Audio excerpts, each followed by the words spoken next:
To consolidate your credit card or other debts? Just log on. Number 2. Yeah.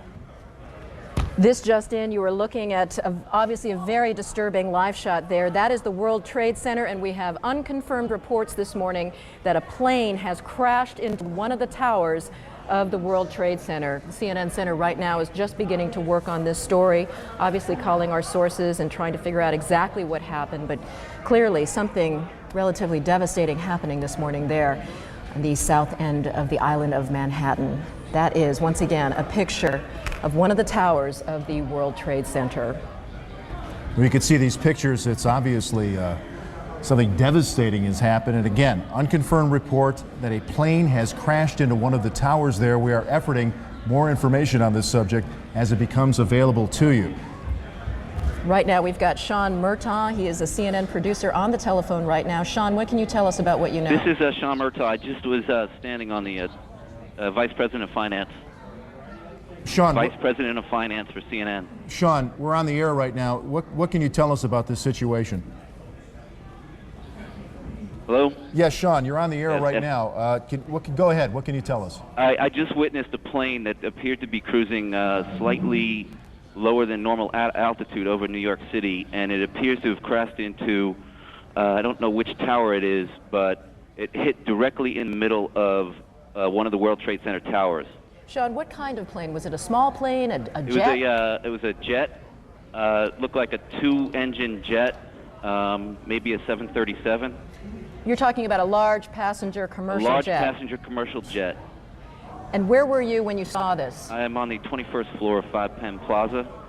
Did it appear that the plane was having any difficulty flying? Yes, it did. It was teetering back and forth, wingtip to wingtip, and it looks like it has crashed into probably 20 stories from the top of the World Trade Center, maybe the 80th to 85th floor. There is smoke billowing out of the World Trade Center. Sean, what happened next? Does it appear to you that the plane is still inside the World Trade Center? From my angle, I'm viewing south towards the Statue of Liberty and towards the World Trade Center. It looks like it is embedded in the building. I can't see from my vantage point whether it has come out the other side. Sean, what about on the ground? Or any debris that is hit down there? Can you see my anything? vantage point is too far from the World Trade Center to make any determination of that. Did you see any smoke, any flames coming out of the engines of that plane? No, I did not. The plane just was coming in low, and the wingtips tilted back and forth, and then it flattened out. It looks like it's hit at a slight angle into the World Trade Center. I can see flames now coming out the side of the building, and smoke continues to billow. Well, generally, is that a traffic area in New York for aircraft? It is not a normal flight pattern. I'm a frequent traveler between Atlanta and New York for business, and it is not a normal flight pattern to come directly over Manhattan. Usually they come up either over the Hudson River heading north and pass alongside the island of Manhattan, or if they're taking off from LaGuardia, they usually take off over Shea Stadium and gain altitude around the island of Manhattan. It's rare that you have a jet crossing directly over the island of Manhattan. Just for our viewers who are just tuning in right now, you're looking at a live picture of the World Trade Center tower where, according to eyewitness Sean Murtaugh, he is a vice president of finance, an eyewitness to what he describes as a twin-engine plane or possibly a 737 passenger jet flying into the World Trade Center. It appears to be still embedded inside the building. Sean, are you in a position right now to hear whether any sirens are going, any ambulances, any sort of response to this yet? Not from my vantage point. I'm probably 1.5 miles, 2 miles from the World Trade Center. It is a remarkable scene as we're seeing right now. Flames still coming out of the windows, black smoke billowing from what appears to be all sides. Obviously, windows shattered and steel jutting out from the structure right now. And Sean, once again, we're looking at these pictures, and I you're see them telling in my us, office. I have them on all my TVs. And you're telling us you believe the plane remains embedded. I can't tell from my vantage point. All right. Sean, thank you so much for Thank your you very eyewitness much. account there. Right now, we want to go to our affiliate NYW reporting on this as we speak. With a little girl in his arms. Did you see what happened, sir? Did you see what happened? What happened? Well, I was in the PATH train, and there was a huge explosion sound. Everyone came out. A large section of the building is blown out, around like the 80th floor. Was it hit by something, or was it something inside? It was inside. Because it looked out, everything was coming out. Everything all was the windows were coming out, all the papers were What coming is on out. the sidewalk? I didn't see anything. Was there any people hurt, do you know? I just ran, and everyone in the PATH train just ran. I don't know if anyone was hurt, but I assume they were because the windows were all blown out. All right, thank you. Ollie, you would have to assume a very, very terrible situation if that indeed is the case, because I'm sure there were people up there in that World Trade Center. Now we have lost again. Our transmitter is on top of the World Trade Center, so we apparently have consequently lost contact with Dick Oliver. But we are on the phone with an eyewitness. Rosa, can you hear me? Is Rosa there? Hello? Rosa? Yes. This is Jim Ryan here in the studio. Hi. What is your last name, please? Cardona Rivera. All right, again, you're looking at pictures now. We understand from a CNN Vice President, Sean Murtaugh, who was an eyewitness to this. We believe a commercial jet has crashed into one of the towers of the World Trade Center, and you can see the smoke billowing out. There are flames billowing out there, and a commercial jet crashing into one of these towers. At this point, we do not have official injury updates to bring you.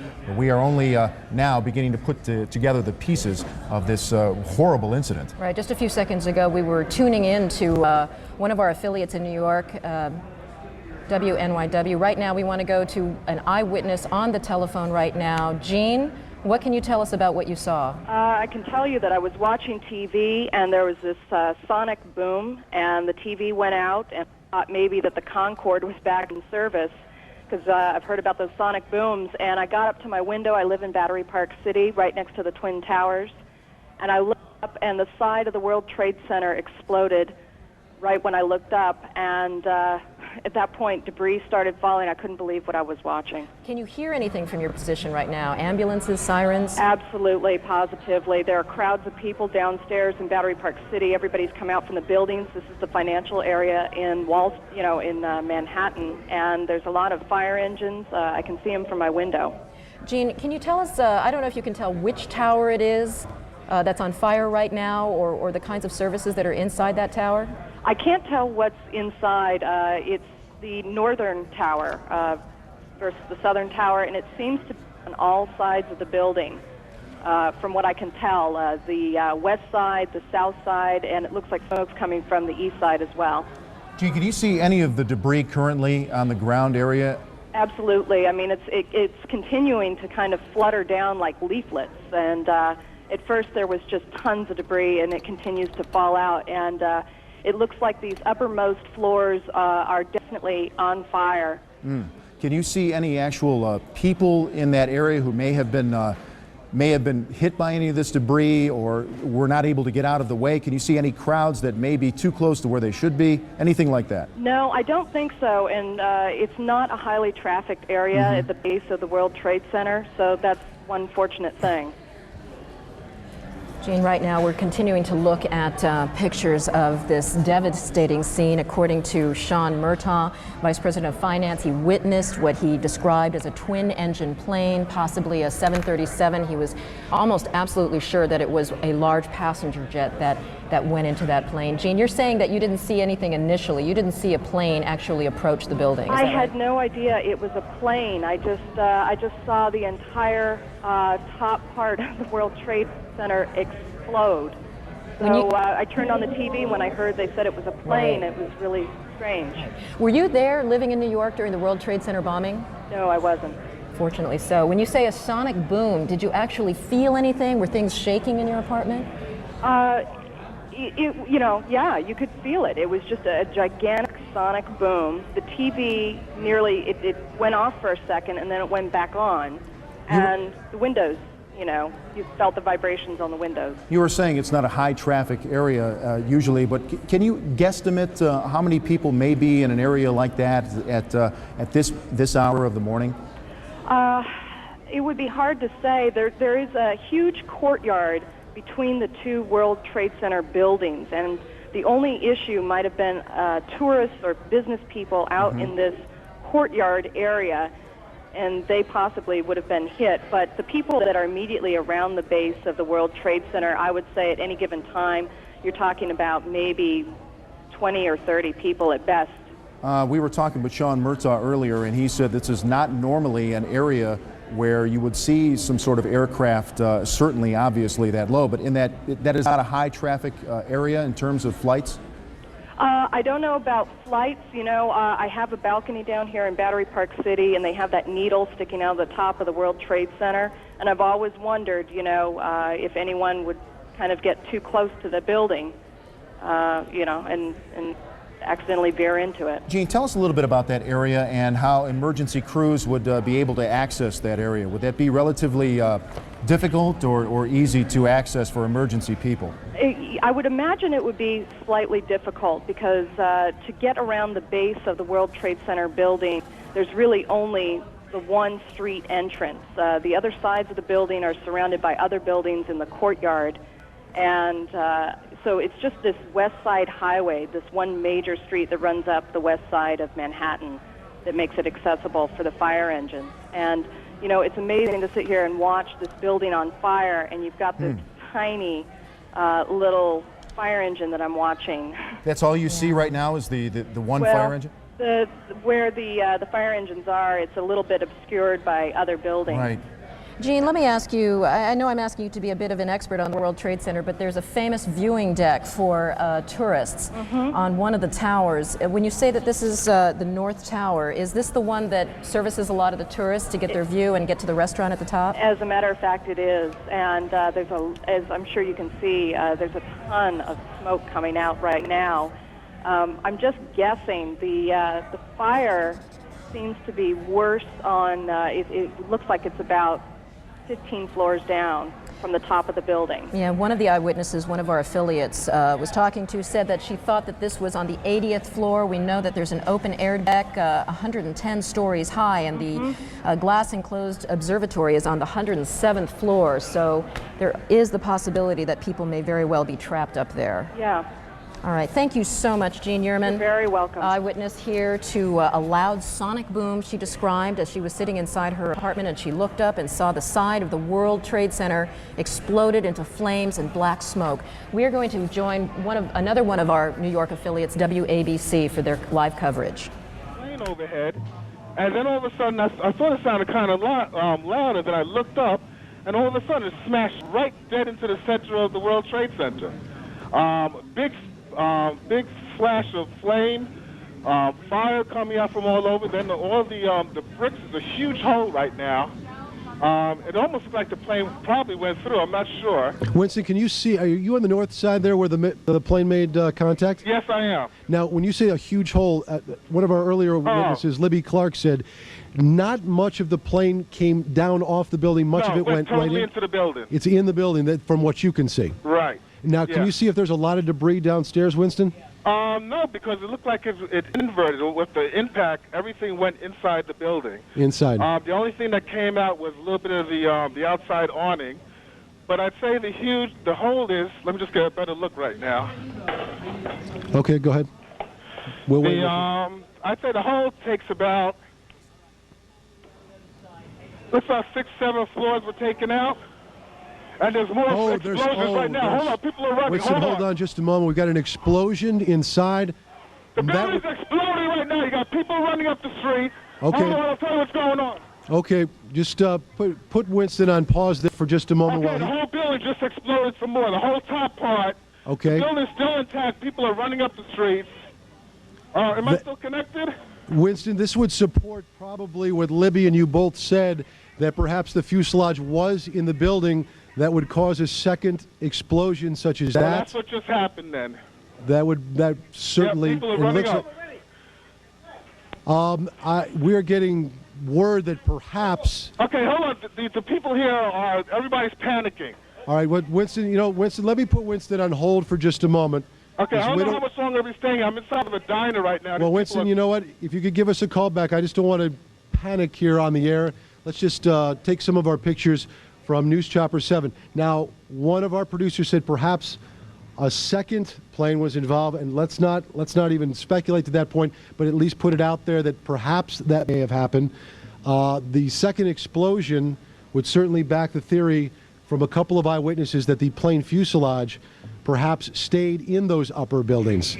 Now, if you look at the second building, there are two, that both twin towers now are on fire. Now, this was not the case, am I correct? A couple of moments ago. This is the second twin tower now on fire, and we're going to check on the second flight if perhaps that had happened. This all began at about 8:48 this morning. Again, what we know, in case you're just joining us, a small plane, not a Cessna type or 5 or 6 seater, but instead perhaps a passenger flight, ran into the north side of the World Trade Center. As you can see, the second explosion that you're looking at now in the second twin tower, it has spread much debris, much more debris than the first explosion or the first accident. Is Winston still on the line with us? Okay, he's not there, but do we have, I'll just talk to my producer, do we have an eyewitness that perhaps sees better than we do from these pictures? Again, you can see that there is debris falling off. Come on, dip. Okay, we actually have an Eyewitness News reporter, Dr. Jay Adlersberg, who was downtown at the time, and he is on the phone with us live. Dr. Jay, what can you tell us? Hello, Steve. I'm actually uptown at 86th and Riverside. I can see the World Trade Center from about half the building up to the top. And about 5 minutes ago, as I was watching the smoke, a small plane, it looked like a propeller plane, came in from the west, and about 20 or 25 stories below the top of the center, it disappeared for a second and then exploded behind a water tower, so I couldn't tell whether it hit the building or not, but it was very visible that a plane had come in at a low altitude and appeared to crash into the World Trade Center. Dr. J, we're going to take a look at videotape just moments ago of the second plane hitting the World Trade Center. That is spectacular pictures. I don't know if you could see the plane, and that too was a passenger plane, if perhaps some type of navigating system or some type of electronics would have put two planes into the World Trade Center within, it looks like, about 18 minutes of each other. You want to go to? We have another copy. There is the second plane, another passenger plane hitting the World Trade Center. These pictures are frightening indeed. These are just minutes between each other. So naturally, you will guess and you will speculate and perhaps ask the question, if some type of navigating equipment is awry, that two commuter planes would run into the World Trade Centers at the same time. Our director, you're speaking in my ear at this point. You are looking at live pictures right now of the World Trade Centers. Again, we now have two passenger planes within 18 minutes of each other smashing into the World Trade Centers. Dr. J, are you still with us on the phone? I'm still with you, Steve. Dr. J, this is just frightening pictures indeed, and I would assume, or you would naturally think, that when you've been listening to some of the coverage provided for us by our affiliate WABC out of New York City. Let's go now and check our other affiliate WNBC to get the latest. I'm sorry, WNYW here, live coverage here of this amazing picture we're getting from Lower Manhattan. Two planes, one hitting each of the twin towers at the World Trade Center. They come by and they say, what happened? And you just got to say, something hit the building, and then something hit both buildings. Well, we saw clearly, we didn't see the first one, but we saw clearly that a plane deliberately crashed into one of the upper floors of the World Trade Center. That was the second plane. So two planes crashed into the upper floors of each of the World Trade Center towers. And I understand now that Port Authority headquarters are in one of those buildings somewhere near that location. Jim, I don't know whether we've confirmed that this was an aircraft, or to be more specific, some people said they thought they saw a missile. I don't know how people could differentiate but we might keep open the possibility that this was a missile attack on these buildings. Ali, I must say that we have an eyewitness who said it was a large plane that crashed first. And then as we were watching the live picture here in the studio, we saw a plane crash into the other tower of the World Trade Center. And again, let's just to be sure, there it is. There it is. The plane went right through the other tower of the World Trade Center. That is a very hard thing to watch. And clearly, these are incredible pictures that we're watching this morning. These, thanks to our affiliate WNYW in New York. You are looking at this picture. It is the Twin Towers of the World Trade Center, both of them being damaged by impacts from planes. We saw one happen at about maybe 9 minutes before the top of the hour. And just moments ago, so maybe 18 minutes after the first impact, the second tower was impacted by another, what appeared to be another passenger plane. In fact, we've got some tape replay of that. Do we have the tape available right now? Here's the plate. Here is the tape. You see the plane coming in from what looks like the east side, and it blows into the building with the flames and the smoke billowing out the other side of the tower. It's hard for me to tell exactly which is the north side and which is the south side, but it appears it's coming out of the north side there. Incredible pictures. These happened just moments ago. And I believe we have someone with us on the line. Ira Firmer. We have Ira Firmer, the former NTSB spokesman, and you're watching these pictures as well with us, are you not? Yeah, I'm with you on CNN. What can you make of what we have seen, and particularly with this replay we just saw moments ago?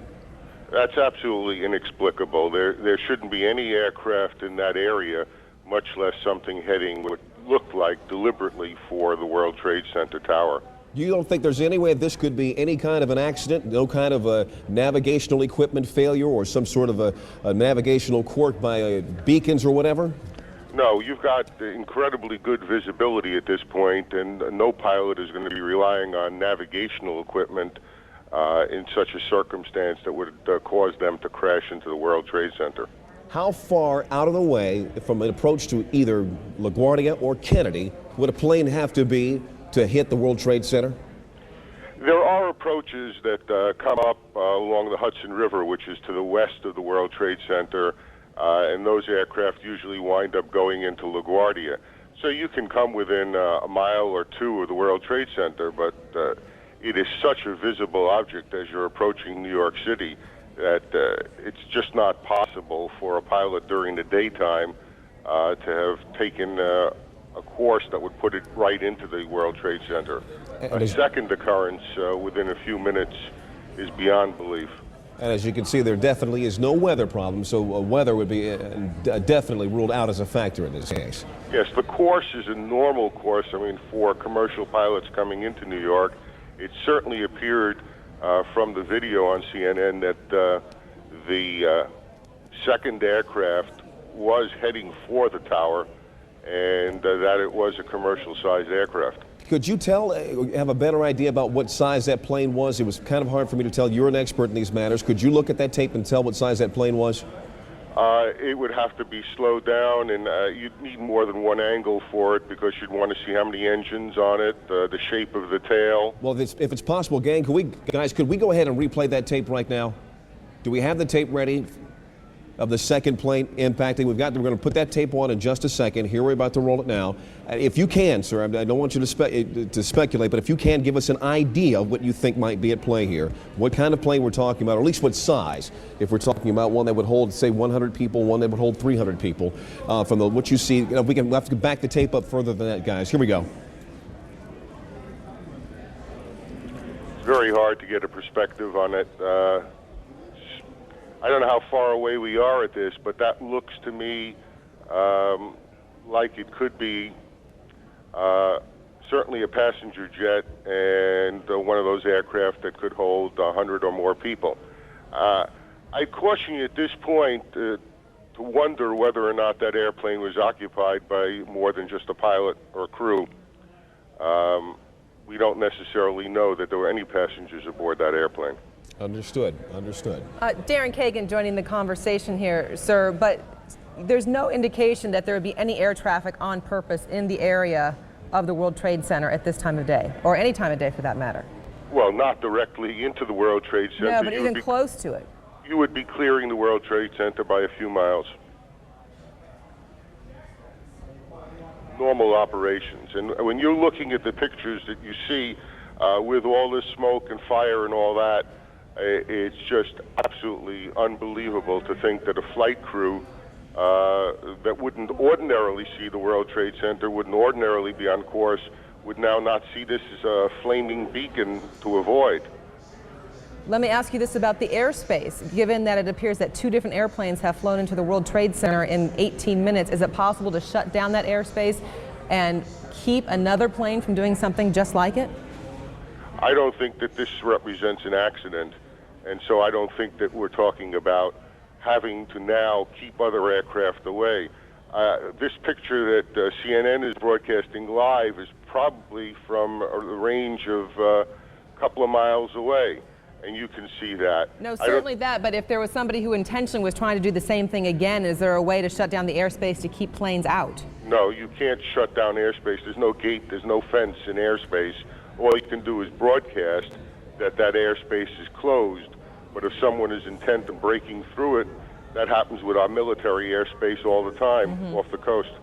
I want to bring up a couple of points right now, if I may. We have just been told that President Bush has been informed of this incredible tragedy happening in New York. He did have an event scheduled at 9:30 this morning, which we were going to cover here. He has just canceled that event. We expect he will probably have some comments fairly soon, and we will bring those to you live the moment that we understand he is available. But I'd like to ask you once again, Ira, if I can get back to asking you about this particular crash. Is it possible that those who are tracking planes either at LaGuardia through the radar, can I give us some more information about exactly what happened here? Were these planes, I guess, using beacons to come in, or if there's some sort of identification of these planes as they approach the New York area?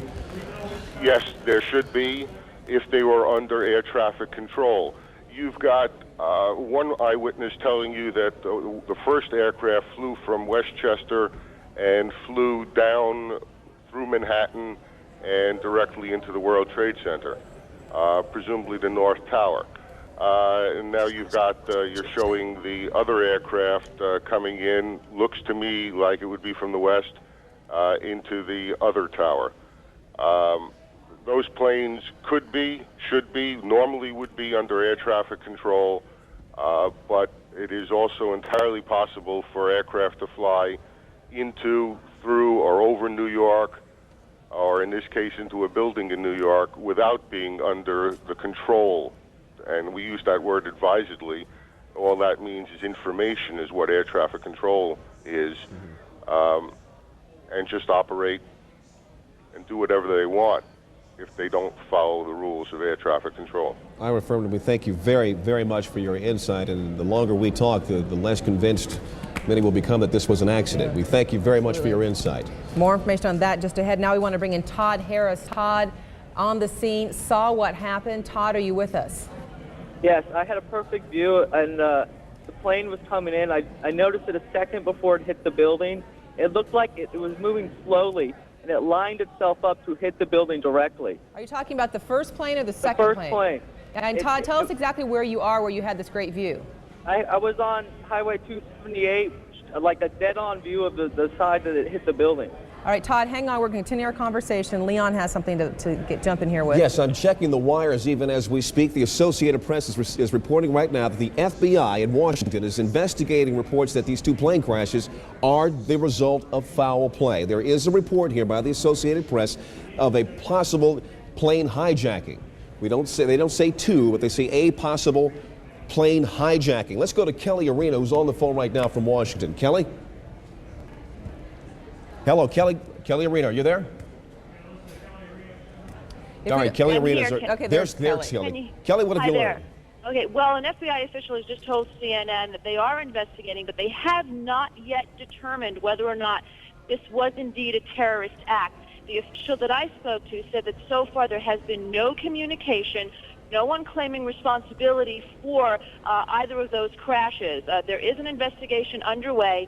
If there is anything to be said officially, it will come out of the New York City field office of the FBI, which is right now involved in that investigation to find out whether or not it was. But I have to tell you, I repeat, right now the FBI has not determined whether or not this is a terrorist act, although they are investigating. All right, thank you very much, Kelly Arena. We appreciate that. Darren, Let's back to you. go. Yeah, let's go ahead and bring back in Todd Harris. Todd, are you still with us? We don't have Todd. Okay, once again, if you're just joining us, the breaking story that we're following out of New York City, within the span of 18 minutes, 2 separate planes crashing into the World Trade Center. The rescue operations underway, not clear. We're going to show you, this is the second plane after the first tower was already on fire. This happened just minutes ago. We'll let the pictures tell the story. You saw it live here on CNN as it happened. The plane crashed right into the side of the World Trade Center, causing a huge explosion. Now, as we speak, and we're showing you live pictures now, smoke and fire taking place in both towers of the World Trade Center. And it appeared that second plane that we actually did have on videotape, on its approach toward that tower, actually turned. And I have to think, I'm not an expert in these things, so I don't know, but it would seem as though that move actually may have caused much more damage. These are incredible pictures, as you can see here. Let's keep the pictures up as we go ahead and talk to more eyewitnesses. Joe Trachtenberg joining us on the phone. Joe, are you with us? Yes, I am. Can you tell us what your vantage point is and what you've seen so far? Well, we got. I heard on the radio that one of the towers was on fire, and we went to High Point in our building, which is on the 25th floor, and you had a clear view of the both World Trade Centers, and the one tower was smoking hard. And there was another plane that was flying low, and we just looked at it, and before you know it, just kamikaze, boom, right into the other tower, and mass explosion, windows flying. It was horrible. I'm still distraught looking at it. Were you close enough to see or get a general idea of what kind of plane that was that flew in the second time? Well, I'm not an expert on planes, but it wasn't didn't seem like a big passenger jet. It was a smaller type plane because it made some pretty radical turn, and they were flying low, and you're not used to see big planes flying over Manhattan because I don't think you're allowed to, but it was pretty tough. And explain to me again what your vantage point is, where you are in the city looking at this. We're in Chelsea. It's like 25th Street and 7th Avenue, and it's clear looking all the way downtown, and you could see the buildings, the whole downtown, because it's a clear day, and it's a disaster. And once again, describe for us what you saw as that plane went into the second building. That plane just flew straight into the second building on the downtown side, it appeared. It was just a huge explosion, and smoke just immediately, and fire started immediately coming from the second tower as it hit, and there was glass flying everywhere. All right, looks like we have a little bit of audio problem with that, so I'm going to say thanks to Joe Trachtenberg for talking to us and telling us what he saw. We were watching it right here, live on CNN, as that plane went in. He had a closer vantage point and could see, as you heard Leon, he was saying he doesn't think it was a big jet, but a smaller plane, closer up from where he could see it. Well, we do have a tape of a recounting by another witness, another eyewitness. We're going to go to some tape that we're getting from our affiliate WABC in New York, where they interviewed an eyewitness who saw the second crash as it happened. I'd say the whole takes about, looks like 6, 7 floors were taken out. And there's more explosions right now. Hold on, people are running. Winston, hold on just a moment. We've got an explosion inside. The building's exploding right now. You got people running up the street. Okay. Hold on, I'll tell you what's going on. Okay, just put Winston on pause there for just a moment. Okay, the whole building just exploded some more. The whole top part. Okay. The building's still intact. People are running up the streets. Am I still connected? Winston, this would support probably what Libby and you both said, that perhaps the fuselage was in the building that would cause a second explosion such as that. Well, that's what just happened then. That certainly. Yeah, people are running up. We're getting word that perhaps. Okay, hold on. The people here everybody's panicking.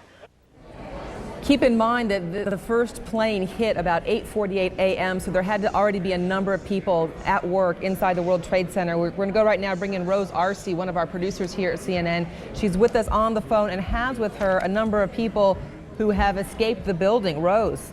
Yes, there's a huge crowd. I'd say about hundreds of people on the streets that come from south to north. I've really thousands of people that have been running from inside these buildings. It's a very heavily trafficked area in downtown, the World Trade Center. Many of them were inside the building when they felt the explosion. And they say there was just pandemonium. There was no warning, no alarms, no anything. Everyone just raced from their desks, ran downstairs, and now there's a steady stream of folks running away from the building Some people saying that they're fearing there'll be another explosion, and when they saw the second plane, convinced that this was dangerous, there's just an absolute flood of folks escaping downtown Manhattan right now. And Rose, do you have anybody with you that could talk about being inside the World Trade Center when this happened? Right now, honestly, there are scores of people that are literally running by me. There's debris on the base of the building that has continued to fall, as you know, even as far as a block away from the building. And what's happened is that everyone seems to have figured out that there's ongoing danger, and there's just a stream of folks running as quickly as they can uptown away from this. Understandably. What about rescue efforts? I would imagine there's still a number of people inside those buildings. Well, right now what you see is there's trucks trying to get through, and people have actually jumped from the crowd and are trying to help direct traffic to try to get emergency vehicles there. There's no traffic going in the other direction, but because of the flow of people, it looks like some emergency vehicles are actually having trouble getting to the scene. And from where you're standing, is there any kind of command center, any place that people are being directed toward? Right now, what there is there's a crush of emergency vehicles and rescue vehicles, but they don't seem to be quite organized in any direction. There's fire department vehicles on the one side where you see the smoke coming out of the building. On the other hand, you see groups of police officers trying to organize the crowd in a more orderly fashion. I think there seems to be some fear on their part that such a huge crowd of people might injure each other on the way out. All right, Rose Arce on the ground there near the World Trade Center. We continue our coverage live with the live pictures as we go. And we're just now getting word again from the Associated Press now saying that the crash of these two aircraft into the towers of the World Trade Center in New York appear to be an act of terrorism. This, they are quoting a U.S. official. They did not say which department of this U.S. official was speaking from, or the authority this official was actually carrying at this particular point, but they're saying that a U.S. official is now saying to the Associated Press, it is official, well, he is saying at least, that these two aircraft crashes we've seen into each of the towers of the World Trade Center are the act of terrorism. We're just getting word now that President Bush is going to be coming out, and he's going to have comments momentarily. We understand, we're keeping an eye on the picture from Sarasota. He's going to be returning to Washington almost immediately, we understand. Darren?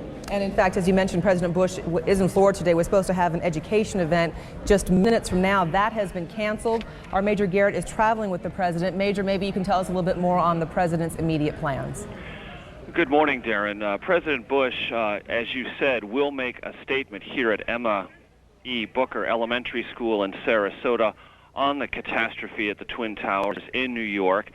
Following that statement, the president will board Air Force One and return immediately to Washington. We are told by White House officials traveling with the president in Sarasota that he was notified either shortly before 9 a.m. or just shortly after. We don't have an exact moment of the notification of the president. We believe his chief of staff, Andrew Card, told him of the events in New York City. The president has been monitoring them as best as he can. He was, at one moment this morning, sitting reading a book to some of the elementary school children here as scheduled. Reporters asked him if he was aware of the situation in New York. He nodded a bit gravely and said he would have something to say about that shortly. We are expecting that statement any moment now. I can tell you here in Sarasota, with those traveling with the president, they are trying to sift through all of the amazing and terrifying both pictures and details as they can get them from New York City, but no confirmation here from White House officials about what this in fact is, whether it's accident or terrorism. They are trying to gather information as best they can, give it to the president, and trying to keep things on a very calm and even keel if possible. And on that note, Major, it sounds like that exchange of questions with the president came at what would be a sensitive time if he was sitting in front of a bunch of school children and not wanting to scare the children. Well, precisely, and the president has a way of letting reporters know that it's either an appropriate time or an inappropriate time to take questions. He does that in many different environments, many different situations. Clearly this morning with a crowd of children, he wanted to keep an even keel, keep the situation under control as best as possible. He just nodded and said, we'll talk about this later. Right. So once again, we do expect to hear from the president soon. A time frame on that? Within the next 10 minutes or so. Again, things are very much in flux, things are a bit confused. The event here, which was scheduled to talk about education reform, talk about the importance of reading, that has been scrubbed, and the president is trying to gather whatever information, all the information he can from various White House sources make a statement, and then get aboard Air Force One, get back to Washington just as soon as he can. Major Garrett traveling with the president in Sarasota, Florida. Major, thank you very much. And of course, as soon as the president begins to speak, you'll see those comments live here on CNN. Leon. I want to just inform you that we've just gotten word, according to Reuters news service, trading on the markets in New York have been postponed indefinitely. And we will try to keep an eye on that, but can't expect that to happen, get underway anytime soon. But we just heard our Major Garrett mention moments ago this investigation. We're just now getting reports here, the Associated Press, saying that U.S. officials are saying this is an act of terrorism. Let's go now to our David Enzor, who's on the phone right now, and give us some more information on what may be at stake there. David. Well, Leon, I can just tell you that U.S. officials are also telling me that this is clearly not an accident in their view, and they do believe that terrorism is at the root of this. They believe this is a terrorist act. However, they have very little other information. Obviously, law enforcement agencies will be taking the lead on this, trying to find out who who was flying the planes, whether they had in fact been turned away from their regular flights, and so on. So very little information. David, we're going to have to cut you off. President Bush is speaking. For America, I unfortunately will be going back to Washington after my remarks. Secretary Rod Page and Lieutenant Governor will take the podium and discuss education. I do want to thank the folks here at Booker Elementary School for their hospitality. Today we've had a national tragedy. 2 airplanes have crashed into the World Trade Center in an apparent terrorist attack on our country. I have spoken to the Vice President, to the Governor of New York, to the Director of the FBI, and have ordered that the full resources of the federal government go to help the victims and their families, and to conduct a full-scale investigation to hunt down and to find those folks who committed this act. Terrorism against our nation will not stand. And now, if you join me in a moment of silence.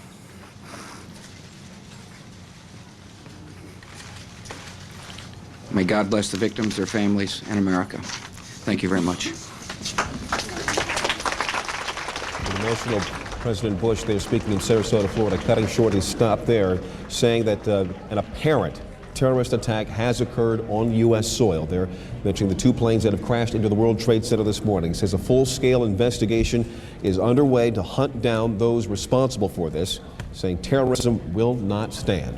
And Leon, on the heels of the president's remarks, CNN has learned that at least one of the planes involved in this hit on the World Trade Center was an American Airlines 767, a Boeing aircraft that took off from Boston. What happened to that airplane as it took off from Boston and how it ended up at the World Trade Center, our details will have to fill in as we go. But let's go ahead and bring in our David Enzor. David, you were saying before we interrupted you for the president's remarks.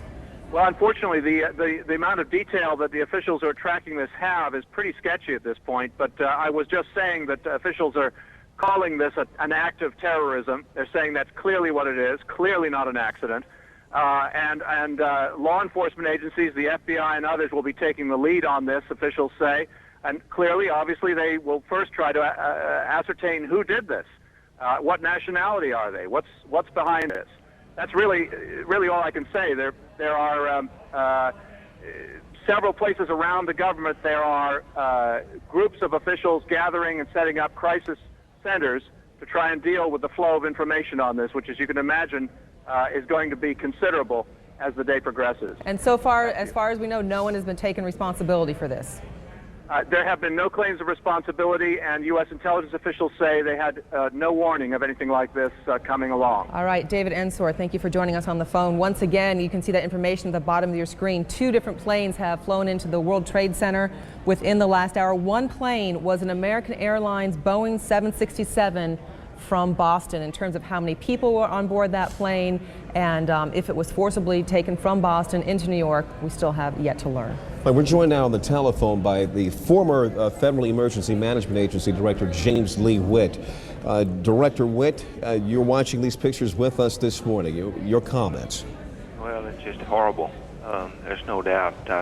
I did see the one plane flying into the building. It's just unbelievable, something like this. But, we've been for several years now, we've been working on terrorist-type events, and and this is apparently one of those events. Do not know yet, but apparently it could be. And right now, I know I really feel for those families, but Richie and the New York Emergency Management, the state of New York, and I know they're very busy right now in the FBI and law enforcement. But this is one of those crisis management as well as consequence management situation that they're going to have to be dealing with. The first thing that calls to mind to many of us who have been here to cover these events was the World Trade Center bombing back was in '96 when that bombing occurred? Yes. And you were director of FEMA at that particular time. Since then, has there been a plan put in place for something like this, to recover from this, or to go through the exercises necessary to get people out and to recover from it? Well, they have a very good plan in place, and for even events, not as this. I don't think I don't know if they put a plan in place for airline crashing into it, but I know they take every scenario they could think of and try to deal with a plan that will help them respond in the most effective way. And we even practice airplanes flying into igloos, and at some of the arsenals around the United States.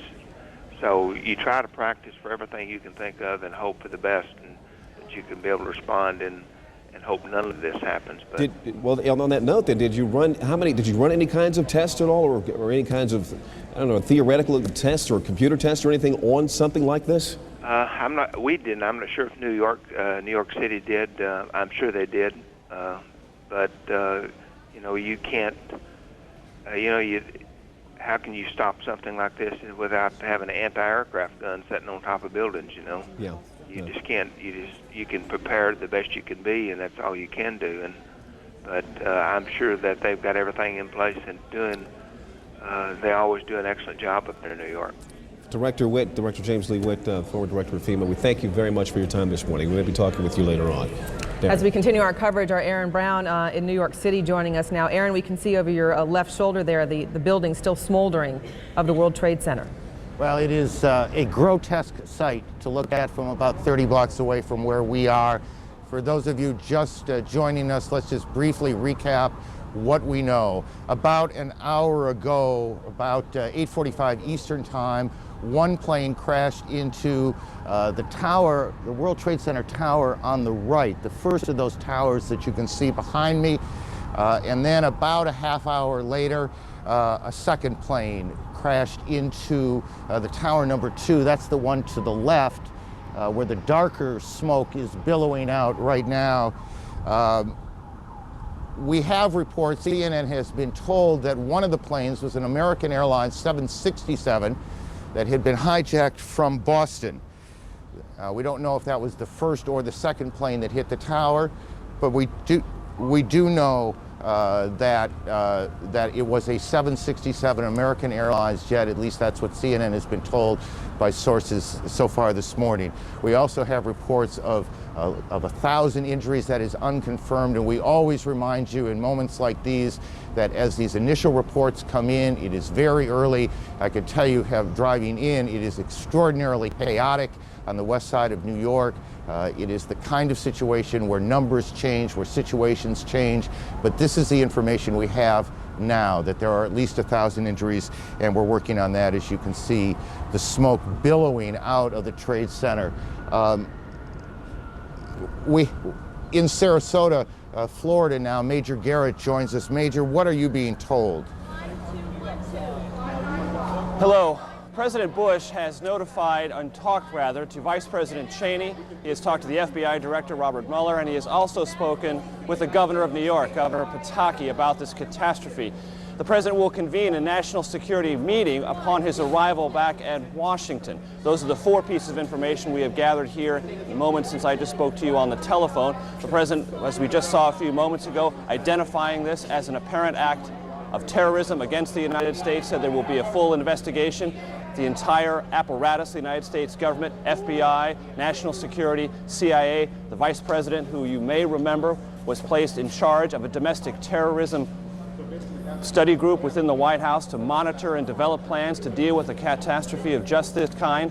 All those Parts of the government have been mobilized. The president is heading back to Washington very soon. Here's what the president said about this catastrophe at the Twin Towers in New York just a few moments ago here at Sarasota Elementary School.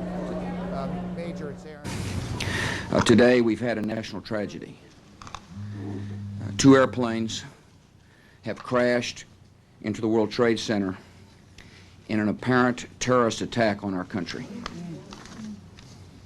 I have spoken to the Vice President, to the Governor of New York, to the Director of the FBI, and have ordered that the full resources of the federal government go to help the victims and their families, and to conduct a full-scale investigation to hunt down and to find those folks who committed this act. Terrorism against our nation will not stand. And now, if you join me in a moment of silence.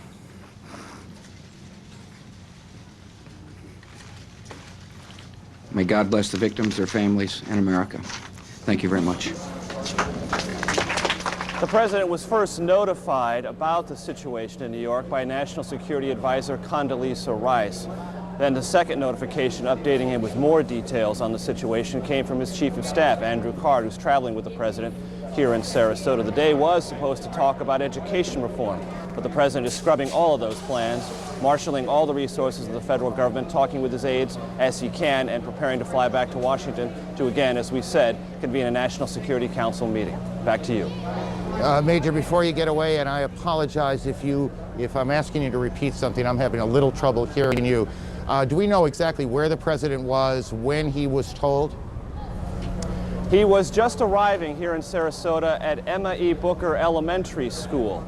He had taken an early morning jog this morning in Sarasota, had just arrived here with a presidential motorcade. Then the spectacular, horrific pictures began appearing on television sets here at the elementary school. The president received a telephone call from Condoleezza Rice, National Security Advisor. Then he received an update from his chief of staff, Andrew Card, traveling with him. Then it was made clear to the press traveling with the president he would make a statement.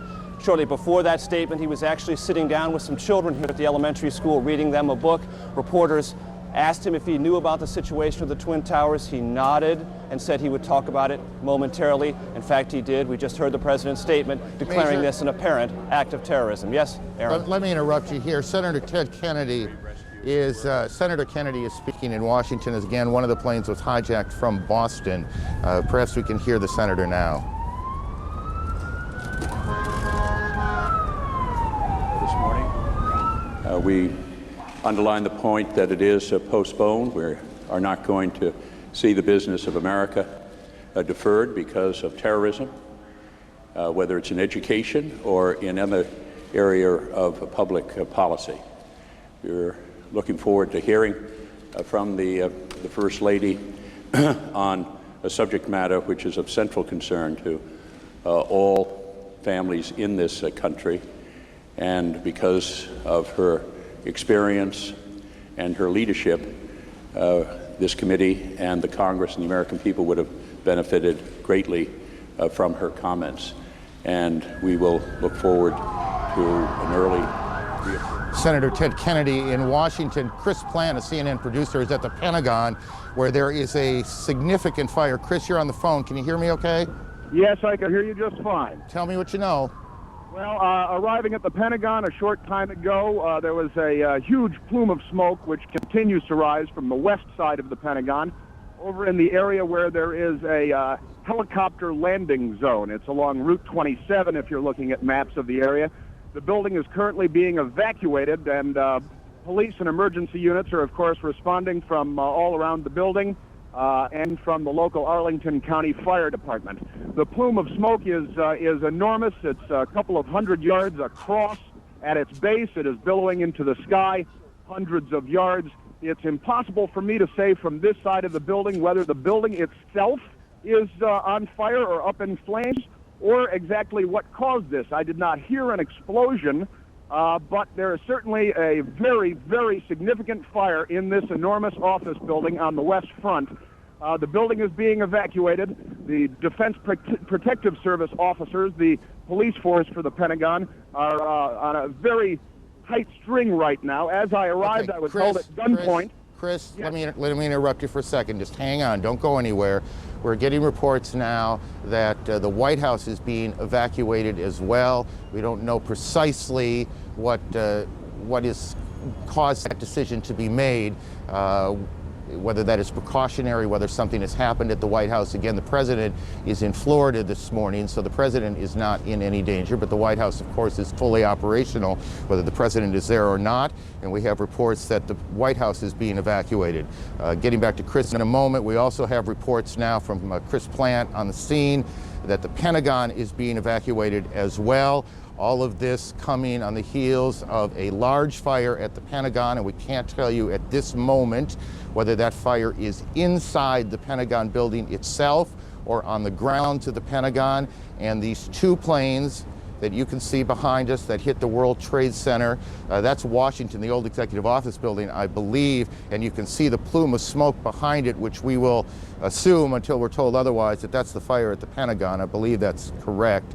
As you look now at Washington. So we've got a major fire at the Pentagon, and the Pentagon being evacuated, the White House being evacuated, and we don't know precisely the circumstances there, what caused that decision.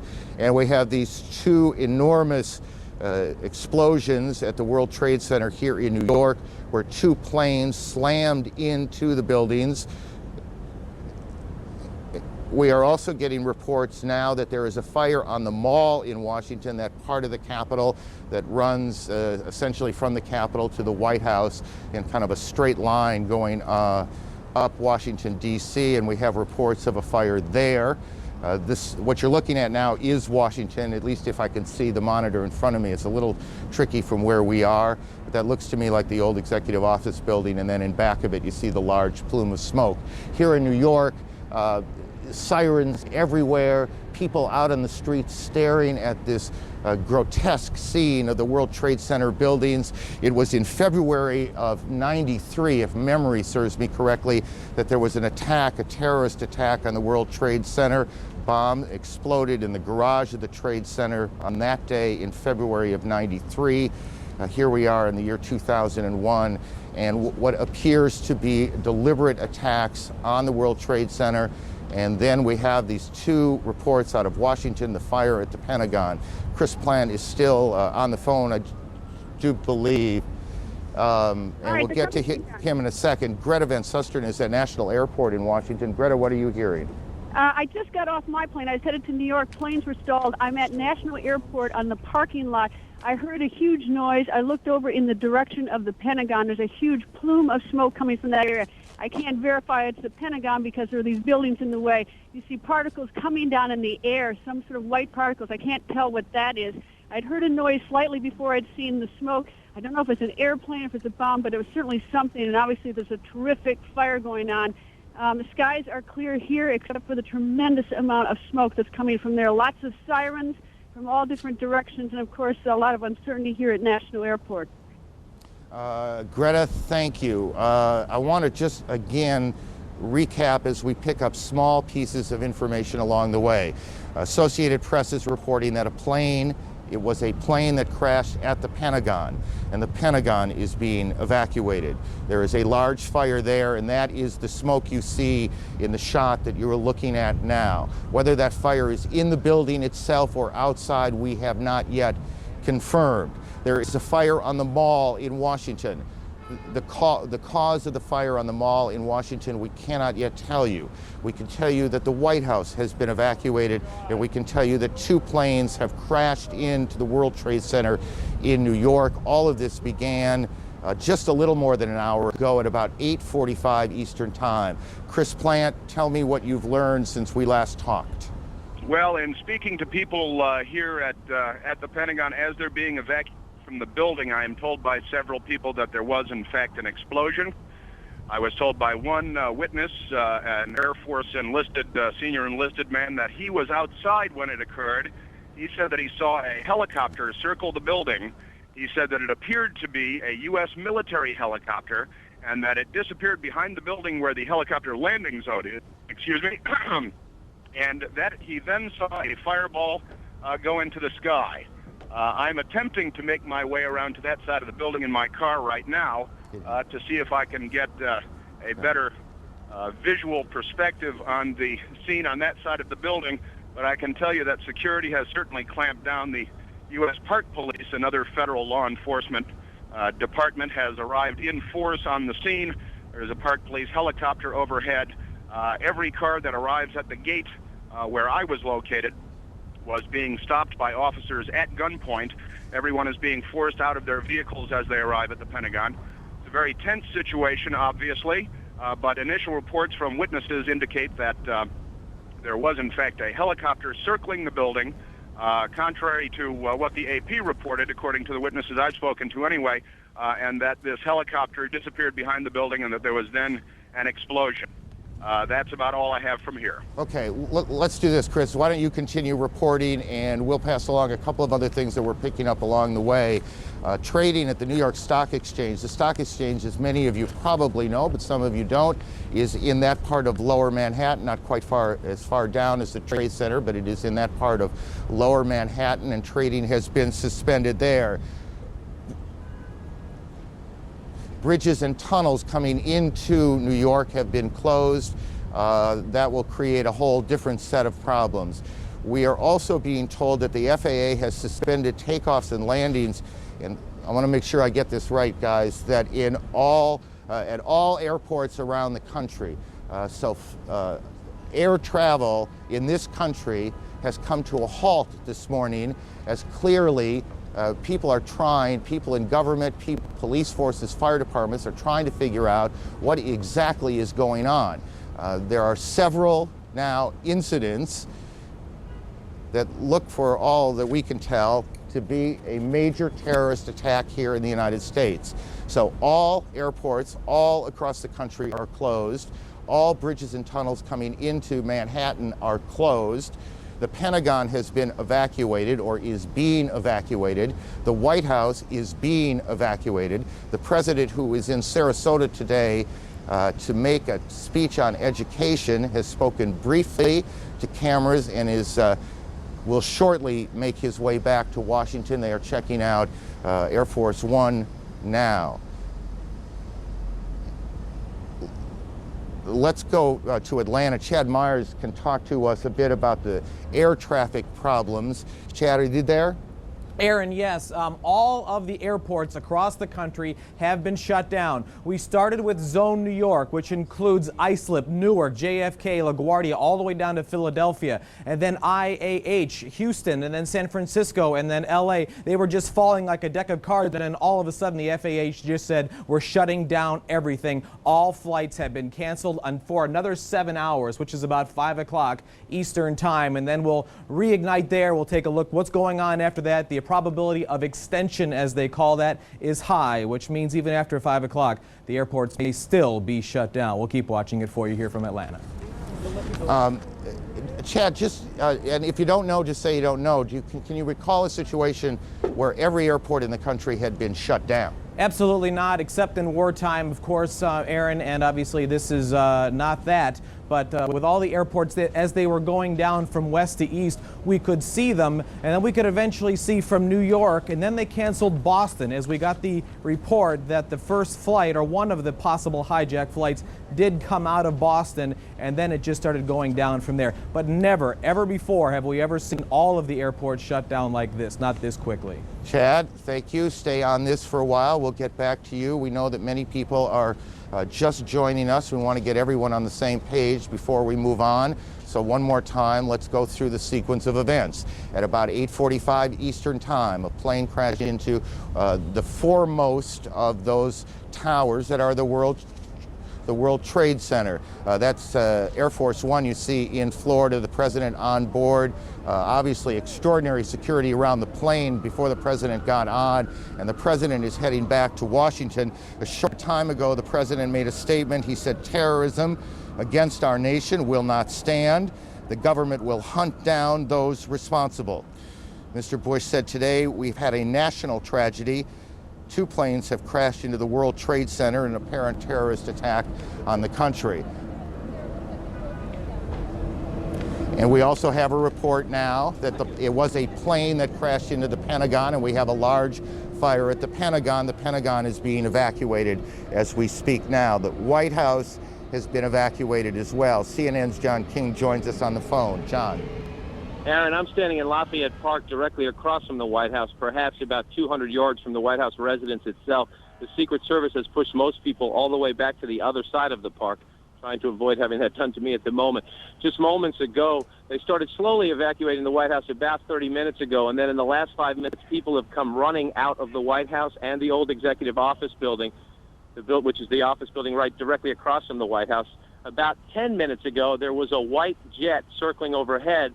Now, you generally don't see planes in the area over the White House. That is restricted airspace. No reason to believe that this jet was there for any nefarious purposes, but the Secret Service was very concerned, pointing up at the jet in the sky. It is out of sight now, best we can tell, but they've evacuated the entire White House staff and the old Executive Office, as well as some townhouses that are government offices. Many of our viewers might know Blair House, where other international leaders stay when they are in Washington. That block of townhouses has been evacuated as well, and they are pushing us now back toward H Street, which is the next main street to the north from Pennsylvania Avenue across from the White House. Okay, John, hang on one second. We're also getting reports at the Capitol, the Treasury building also being evacuated. John, is this evacuation from the White House, was it orderly? Did it seem panicky? How would you characterize it? It started off as orderly, much like we get when there are occasional bomb scares near the White House, but then, again, in the last 10 minutes or so, the people who came out the last several hundred I saw leaving the grounds were told and ordered by the Secret Service to run. They were running through the gates. These are, of course, professionals in business suits. I'm also told that prior to that, and we don't know the current situation, that the Vice President and other administration officials on the scene were meeting in the White House Situation Room, which is in the basement of the White House. Whether they have stayed on the complex or not is unknown to us at this moment. I spoke to an administration official shortly after the President delivered his statement, who said obviously the operating assumption here is terrorism. The initial assumption, this official said, was that this had something to do, or at least they were looking into any possible connections with Osama bin Laden. The administration recently released a warning that they thought Osama bin Laden might strike out against U.S. targets. Just to add, John, a bit to what you've been saying, we're getting a report from Associated Press now that the White House was evacuated after the Secret Service received what AP is describing as a credible, a credible threat of a terrorist attack against the White House itself.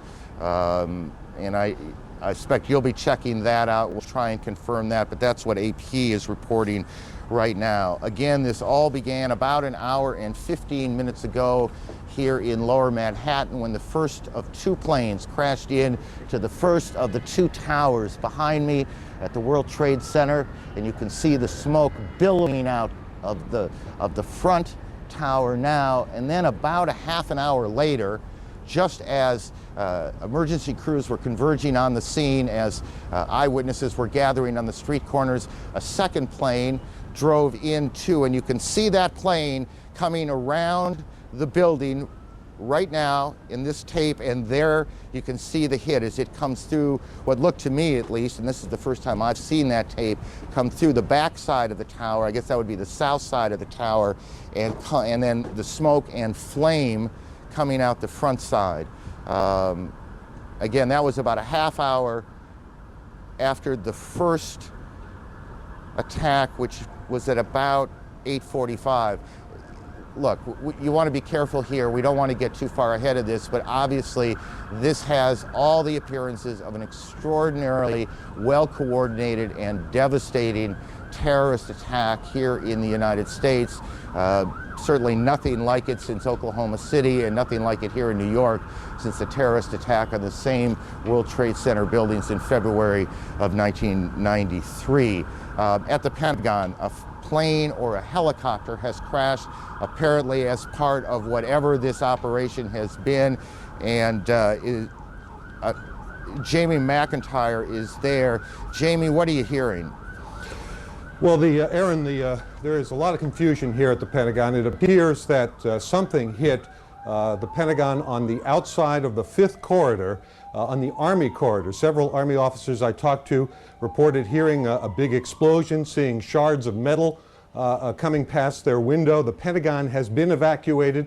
Emergency services personnel were rushing to reports of several people trapped in the building. Most of the building's 24,000 people are outside of the building or in the center courtyard. as emergency teams try to sort out what has happened here. There is, of course, thick black smoke billowing from the scene. There is a lot of confusion. The Defense Protective Service, which is the police force here in the Pentagon, has been urging people to get out of the building and move away from the scene so they can handle the emergency situation. Again, it appears that an aircraft of some sort did hit the side of the Pentagon, the west front, which faces sort of toward Arlington National Cemetery. It's a corridor where a lot of Army offices are located. Wow. And some people were... Jamie, I need you to stop for a second. There has just been a huge explosion. We can see a billowing smoke rising, and I'll tell you that I can't see that second tower, but there was a cascade of sparks and fire, and now it looks almost like a mushroom cloud explosion, this huge billowing smoke in the second tower. This was the second of the two towers hit. And I cannot see behind that smoke, obviously, as you can either. The first tower in front has not changed, and we see this extraordinarily and frightening scene behind us of this second tower, now just encased in smoke. What is behind it, I cannot tell you. But just look at that. That is about as frightening a scene as you will ever see. Again, this is going on now in two cities. We have a report that there's a fire at the State Department as well, and that is being evacuated. So we've got fires at the Pentagon evacuated, the State Department evacuated, the White House evacuated on the basis of what the Secret Service describes as a credible terrorist threat. We have two explosions, two planes hitting the World Trade Center here in New York, and what this second explosion was that took place about a part of the south, that would be the South Tower, has apparently collapsed.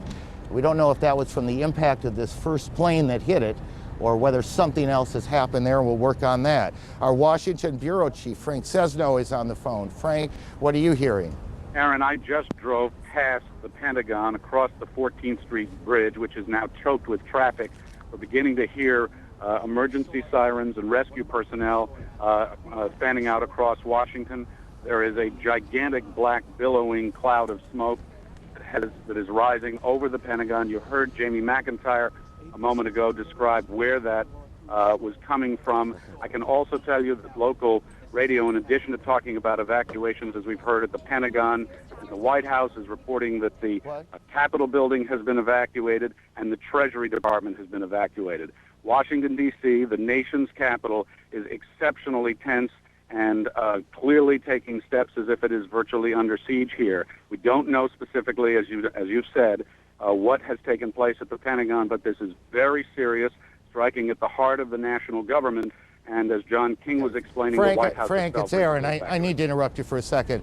Again, there has been a second explosion here in Manhattan at the Trade Center. We are getting reports that a part of the tower, the second tower, the one a bit further to the south of us, has collapsed. We are checking on that. We are also told that the Sears Tower in Chicago has been evacuated, and what I can't tell you on that is whether there was something specific that happened there, whether there was an attack on that building yet, we're checking that out, or whether there was a warning, whether there was a threat of some sort, or whether that is simply precautionary. What we can tell you is that just in the last several minutes here, 2 or 3 minutes, a second or third, I guess technically, extraordinary event has happened here in Lower Manhattan. You can see this extraordinary plume of smoke that is, or was at least, the second tower of the World Trade Center.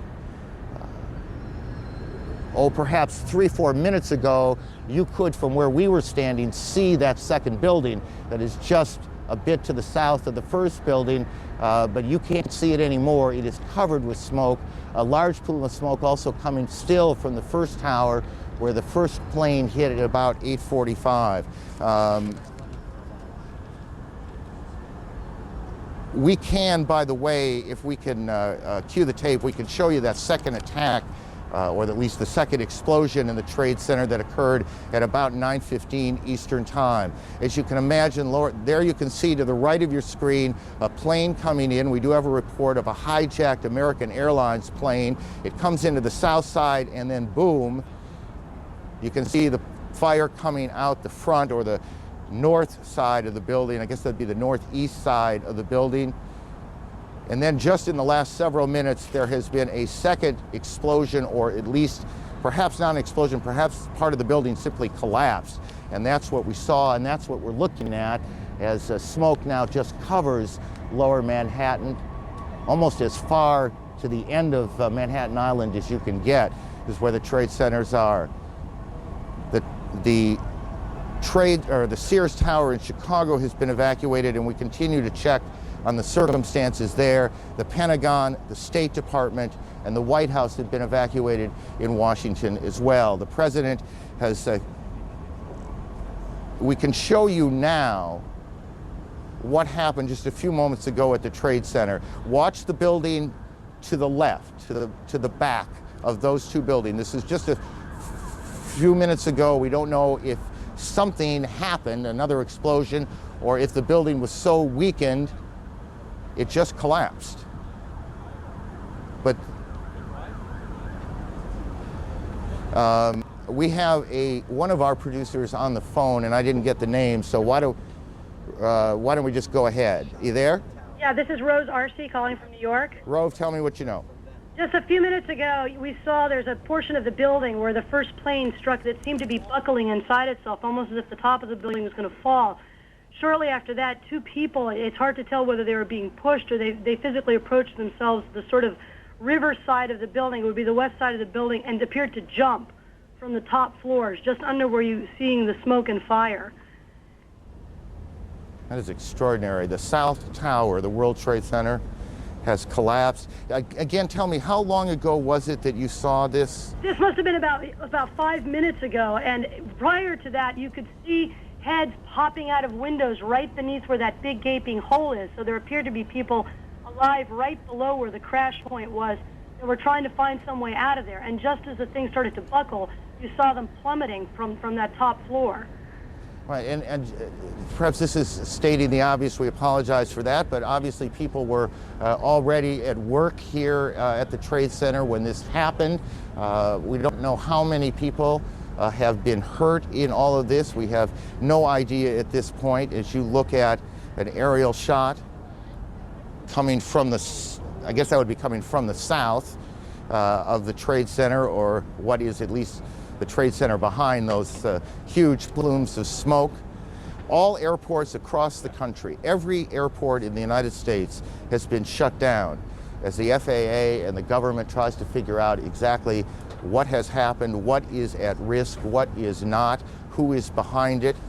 Are there more explosions, more attacks yet to come? Here in New York, the trading on the New York Stock Exchange has been suspended, at least for now. All bridges and tunnels coming into the city have been shut down as police try and clear the way. We can tell you, as we were coming in perhaps an hour ago, there was a convoy, I can't think of a better word, a convoy of fire and police trucks racing down the West Side Highway, and this is in the middle of rush hour. Obviously, every available fire unit here in Manhattan has been brought to the Trade Center. Outside the White House, John King, our senior White House correspondent. John.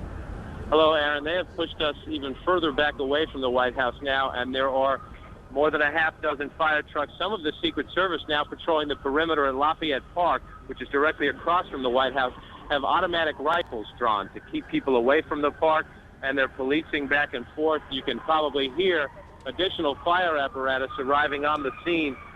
Senior White House staffers who were evacuated, all they can tell us is that they were told that there was a credible threat on the White House as well, and that they were told to evacuate the premises. What we do not know is whether or not the Vice President and the National Security Team have stayed inside the White House Situation Room. We know that they were directing and monitoring operations from there as of just about 20 minutes ago. But the White House staff, the Executive Office Building staff, and all the office buildings around, including the Treasury Department, and some government and some non-government office buildings. People have been evacuated out into the street, and again, the Secret Service now putting up yellow police line tape, and some of them patrolling Lafayette Park with automatic rifles, which is a scene quite extraordinary here across from the White House. John, tell us as best you can what the government's national security apparatus will do right now. I mean, what do you guess is happening, and where is it happening? Well, I don't want to guess at all, but from the White House Situation Room, a president or a vice president can direct a war, can direct a full-scale world war. The White House Situation Room is where all information, it is accessible to all information from the United States military, from the Federal Emergency Management Agency, from the Federal Aviation Administration in this case. The White House Situation Room is prepared just for situations like this, unfortunately, to be prepared in a time of crisis for the president to monitor incoming information and to direct any U.S. military or non-military emergency response. The White House Situation Room is a bomb shelter, for that matter. That part of the White House is a bomb shelter. Whether or not they have stayed in there is unclear. We know in the past that would be the routine. We just do not have a direct answer as yet, because most of the staff, if not all of the staff, has been evacuated from the premises. So I gather you're just you're not able to get any calls into the building right now, or at least not getting them answered at this point. Calls you get into the building are not answered at this point. And more fire apparatus showing up now as we speak. We saw most of the senior staff come out. We have not seen the national security staff that we would recognize anyway, but I should note there are other gates from the White House. We are on the north side, and this is John, you're being drowned out by the sirens. Alan Dotz-Frank of our bureau here in New York joins us on the phone. Alan, where are you? Hi, Aaron. Our colleague Jennifer Westhoven also just arrived. She was closer to the building. I'm just south of Canal Street, about 10 blocks north of World Trade Center. And just before 10 o'clock, parts of the building began peeling away. People started screaming. Jennifer tells me, because she was a little closer to the building, that the police began yelling, "Run, run," and thousands of people started running away from the buildings as they were falling. That was, of course, followed by a onrush of ambulances and special police vehicles. Some people have told us, although I can't confirm this, that dozens of stories of the building have fallen away, maybe down as low as the 30th floor. Let's get him, Mike. And again, just because we lost a little bit at the beginning, where are you physically now? This is I'm just south of the Holland Tunnel in downtown Manhattan, perhaps 10 to 15 blocks north of the World Trade Center. Got it. And the pictures that our viewers are looking at, this was that collapse of the South Tower. Correct. Just a few minutes ago here in New York. Yes, and moments after that, people began running toward us. Jennifer Westhoven, who normally is at the stock exchange, was only about 5 blocks away, and she saw the same thing. Alan, thank you. Let me go to one of New York's deputy mayors, Randy. Former deputy mayor. What are you hearing, Randy? I only know what I have seen on television. I've tried to talk to some friends. Here we go. Hand me the microphone. There we go. I only know what I've heard on television. I've tried to speak to some friends. Obviously, phone lines, communication is difficult. Nothing prepares you in life for a senseless tragedy like this one, but there is no city better prepared to deal with such emergency situations than New York City. Tell me, based on the plan, what is happening 30 blocks away? Sure. Mayor Giuliani established early on an Office of Emergency Management to coordinate all the government agencies involved. So you have coordinated leadership of police, fire, health, all the city agencies responding to that emergency. They've planned for this kind of event. Unfortunately, this is not a unique occurrence in the life of New York City or our country. Tragedies like this have happened. It may not be a unique occurrence, but it is a very rare and extraordinary one. It is extraordinary, right. And therefore, in New York City, we have coordinated response, and they're responding now and providing every help that they can under these extraordinary circumstances. Hang on one second. We have a report now of an explosion on Capitol Hill, and we are checking that out. We have a report of a plane crashing at the Pentagon being evacuated, fire on the mall in Washington, the State Department evacuated, and we have all flights shut down across the country as officials sort out what's happening here. Randy, back to you for a second. How much of the, well, if I recall this correctly, there is a what was called a bunker, the mayor's bunker, for these sorts of events in the Trade Center, correct? There is an emergency management center at the Trade Center. Is that clearly the mayor is not there? I have not spoken with the mayor, so I don't know his physical location, but I do know that that coordinated emergency response started immediately. It's something that the city prepares for, and it's something that, under these tragic circumstances, the city is doing everything it can to respond. How much of the plan changed after the World Trade Center bombing in '93? Well, there was no coordinated city response. There was no mayor's office of emergency management. Rudy Giuliani established that. It's been one of the hallmarks of his tenure, and unfortunately, there are extraordinary circumstances like this one where that coordinated effort has to come into play and is coming into play now. Why don't you, if you can, stay with us for a little bit. Sure. I suspect other questions are going to come up. I want to go through again what we know here at this point, and also point out some things that are not insignificant that we don't know. And one of the things we don't know is we do not now know how many fatalities there have been and how many injuries there are. We can only surmise that this has been catastrophic, a catastrophic event here in New York. Both Trade Center towers hit. One of them appears to have collapsed. How much of it collapsed? These are very large. In any case, we cannot tell you how many injuries, how many fatalities there have been. This is one of those situations that is extraordinarily chaotic. Even in the best of planning, I think it's fair to say that it is chaotic, and officials are trying to do many things at one time.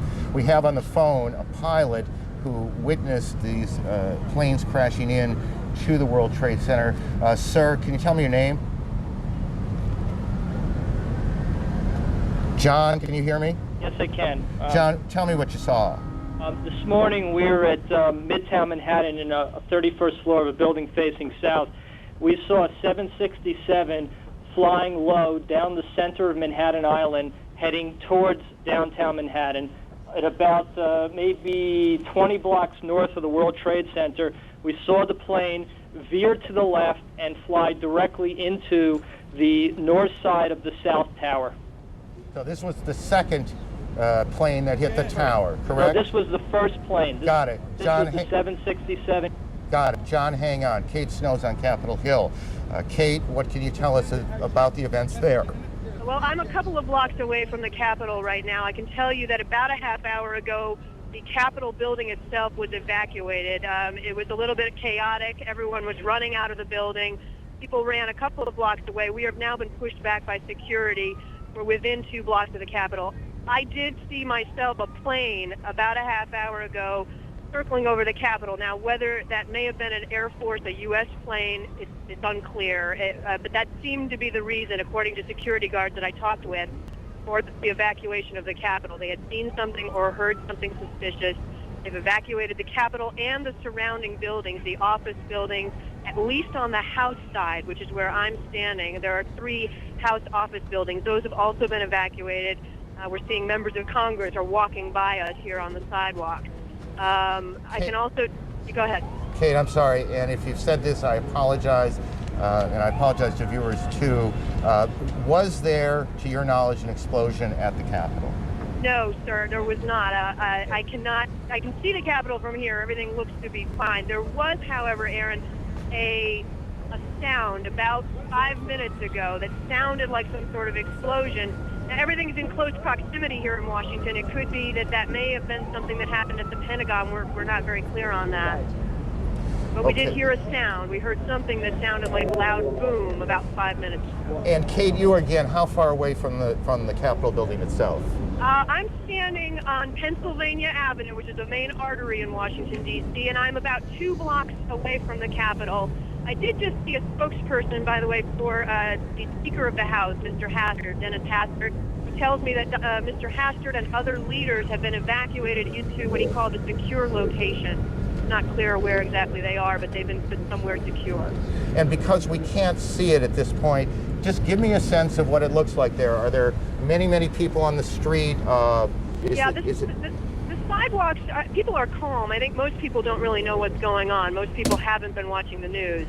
But the sidewalks are definitely full of people where, normally at this time of the morning there wouldn't be that many people out here. And as I say, I've been passed by numerous members of Congress and senators and staff, who I know well, who have been coming past me asking me what's going on.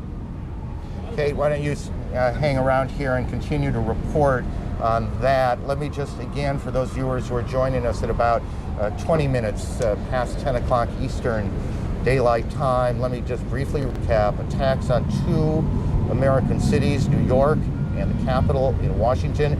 It began at about 8:45 Eastern Time when a plane crashed into the World Trade Center.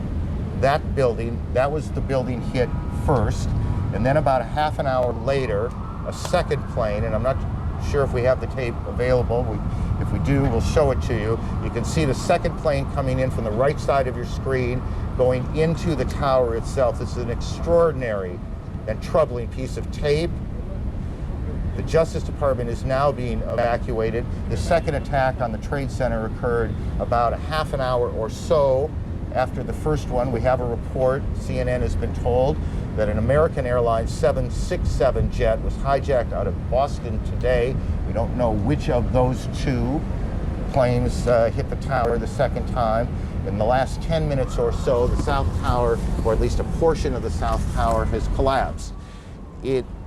CNN's David Ensor joins us from Washington. David, where in the Capitol are you now? Well, Aaron, I'm in our bureau, but I have on the telephone with me Barbara, who is the wife of a friend of mine and who is an eyewitness to exactly what happened at the Pentagon. Barbara, can you hear me all right? Yes, I can hear you.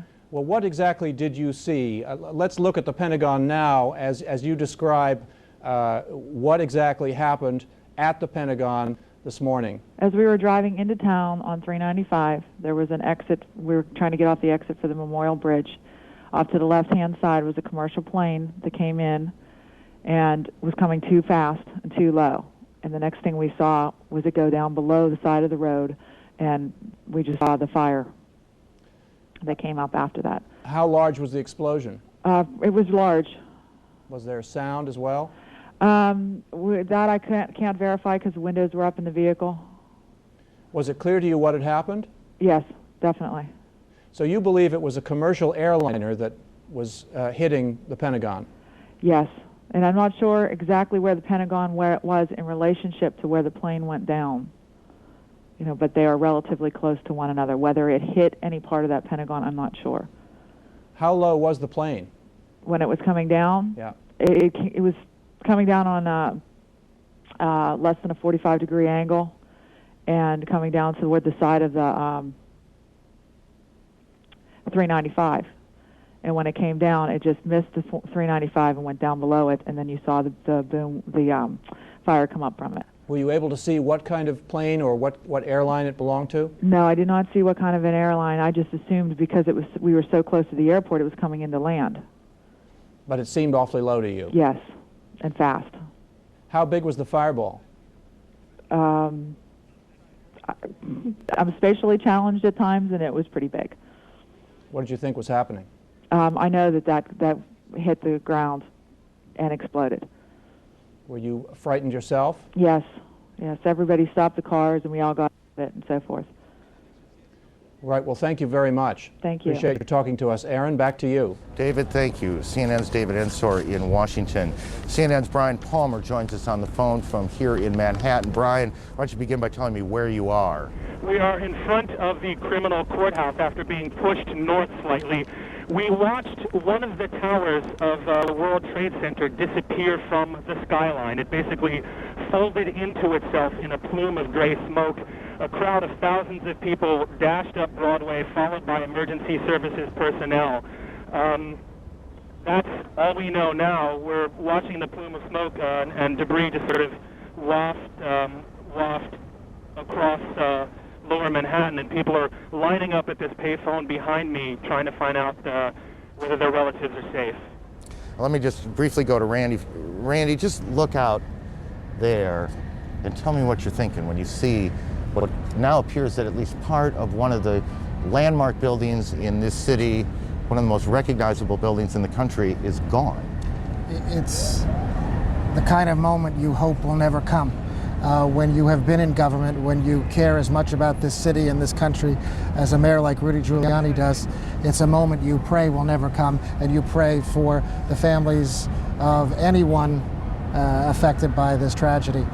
But as a city, we come together, and our emergency services provide every support they can in the face of such a senseless tragedy.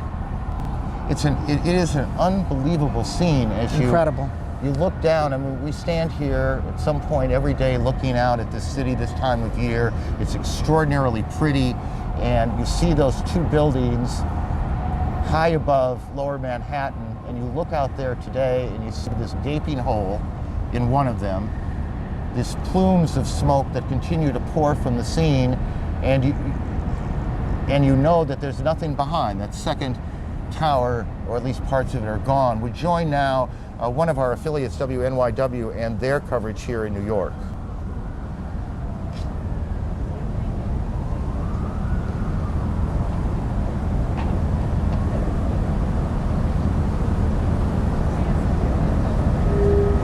Well, we'll try and make that connection again in two cities now, and there are a lot of pieces of information floating around, and we need to try and button up some of this. We had a report earlier that we now we believe we could tell you is not correct, that there was an explosion at the Capitol. There was none, as we now believe. There was no explosion at the Capitol. Air travel routed to Canada has been international flights going into the United States or into Canada, guys. Into the United States. International flights headed for the United States are being sent to Canada now, to airports there, as all air traffic in the United States has come to a halt. The FAA has shut down every airport in the country, and to our knowledge, and this is to the best of our memory, that has never happened before. We're starting to get some pictures of the scene from the ground here in Manhattan. Again, this all started about almost an hour and a half ago, I guess, a little more than that. This is a live picture of the scene now. We have crews on the ground, and they've been trying to get tape back so we can show you the situation on the ground. As you can imagine, literally, thousands of police, fire, rescue officials have converged on the scene.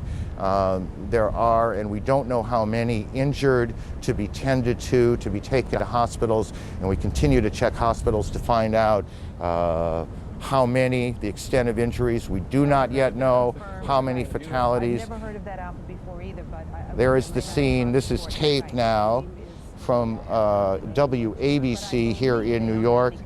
Their crews shot this picture, as you see fire trucks and firefighters, rescue personnel at the Trade Center about 30 blocks from where we are right now. And you can see these huge columns of smoke coming off of the front tower and then a bit from the back. As you see, again, the crews working their way towards the tower themselves. It was 1993 that I suspect many of these same firefighters converged on these very same towers after the bombing in the garage level. Help me with this, but I'm pretty sure it was in the garage when a Ryder truck came in and blew up in the garage. I'm not sure it was a Ryder truck, but a truck came in and blew up in the garage, and that was in 1993. Center, we heard a big bang, and then we saw smoke coming out, and everybody started running out, and we saw the plane on the other side of the building, and there was smoke everywhere, and people are jumping out the windows. Over there, they're jumping out the windows, I guess because they're trying to save themselves. I don't know. And I don't know, everybody just doesn't know where to go. They won't everything is blocked off. You can't even, they're telling us to get out, but there's nowhere to go. And then I heard that another plane hit, and if you go over by there, you can see the people jumping out the window. They're jumping out the window right now. Oh my God. All right, ma'am, thank you. That is one of the witnesses to these extraordinary events this morning here in New York. Again, and I know that for many of you, you've heard this a lot, but I think it's important as people join us as they do in moments like this. They are coming in all the time, that there have been attacks in 2 American cities, New York and in Washington. The trade centers here in New York have been hit by airplanes. In Washington, there is a large fire at the Pentagon. The Pentagon has been evacuated. And there's, you can see, perhaps the second tower, the front tower, the top portion of which is collapsing. Good Lord.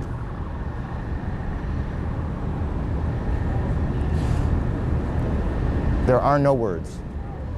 You can see large pieces of the building falling. You can see the smoke rising.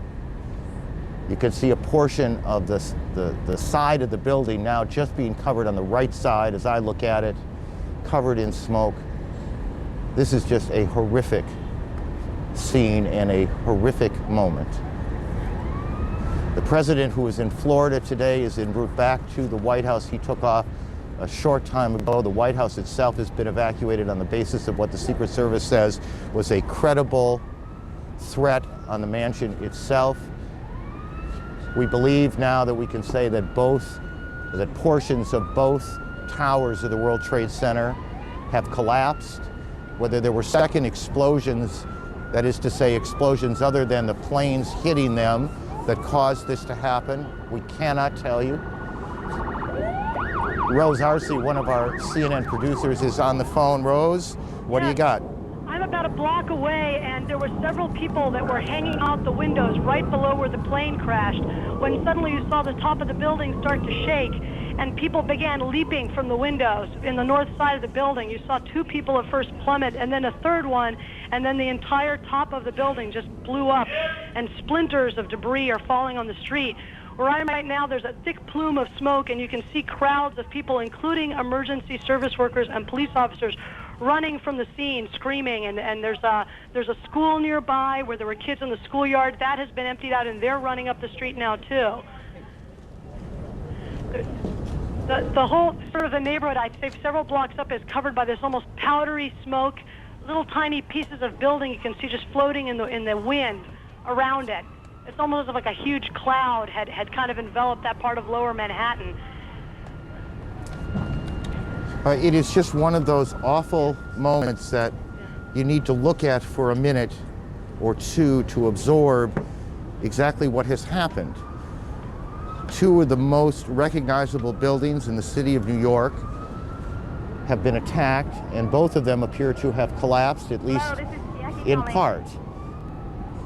The second of the 2 collapses taking place just a moment or so ago, perhaps 2 or 3 minutes ago. There are also apparently coordinated attacks that have taken place in Washington on the Pentagon. The State Department has been evacuated. Just a few moments ago, as we said, and perhaps 20 minutes after the first tower collapsed, we turned around and saw what looked like sparks falling, and then the top part of tower number 1 collapsing. These are shots from the ground of that scene. There have been frantic efforts to get people out of the tower. Now this is tape, and you can see now whether that was an explosion or exactly what happened that caused that second tower to collapse. We cannot tell you. CNN's Kelly Wallace is on the phone with us. Kelly, where are you? What can you tell us? Aaron, I'm just about 4 blocks north of the location of where the World Trade Center was standing. I was actually en route to the command center, people really staring in disbelief. And then as you saw, of course, the pictures watching that tower come down, people just couldn't believe their eyes. Police then pushing people immediately, people turning around and starting running ways blocks away from the site. There is black smoke and just covering the air. You see people covering their mouths with some handkerchiefs and their coats, and basically, it's an unbelievable scene. Most of the people have gone. The police are really pushing people away. There were a lot of people as I was making my way down here, Aaron, people just staring, getting on the cell phone, crying, recounting stories where they sort of basically had seen what happened earlier today, trying to get in touch with loved ones, very concerned. And then, of course, some people watching the other tower come down earlier, and then a group of people then watching this other tower come down, a woman passing me covered in soot. Basically, the sky is just black. You can't even see down to lower Manhattan from the vantage point right now. The police have cleared off all these streets, pushing people away. Police telling us that you have to get out of here to get out of here, pushing people away in garages. It's an unbelievable scene, Aaron. You could see in this shot, our viewers can, a helicopter shot coming across the harbor, the Statue of Liberty prominent in the foreground, and smoke and devastation and tragedy in the background. A tragedy that continues to unfold, and one that still has many, many unanswered questions. We have a report now that a car bomb has exploded at the State Department. We are working to confirm that as well. Howard Safer is a former New York City Police Commissioner, the top police job here in the city, and he joins us for a few moments. Mr. Safer, what do you see? When you look at that, what do you see? I see something that's unimaginable. I see what is a police commissioner's worst nightmare. This is a situation that obviously was well planned, well coordinated, and the loss of life that's taking place down there is just incredible, and is going to strain the emergency services of this city to the hilt. Are you hearing any specific information? Are you hearing anything about the number of injuries, the number of fatalities, the number of people in that building, those buildings? Are you getting any of that information from? Well, I know there are 50,000 people who work in the World Trade Center. I know that every ambulance and every fire company in the city has been called in and dispatched there. It's unimaginable, but the loss of life is going to be huge. You're as familiar with the city's plan or plans for these kinds of incidents as anyone in the city. In all honesty, does the plan cover the scope of what appears to have happened here? No, we have an Office of Emergency Management.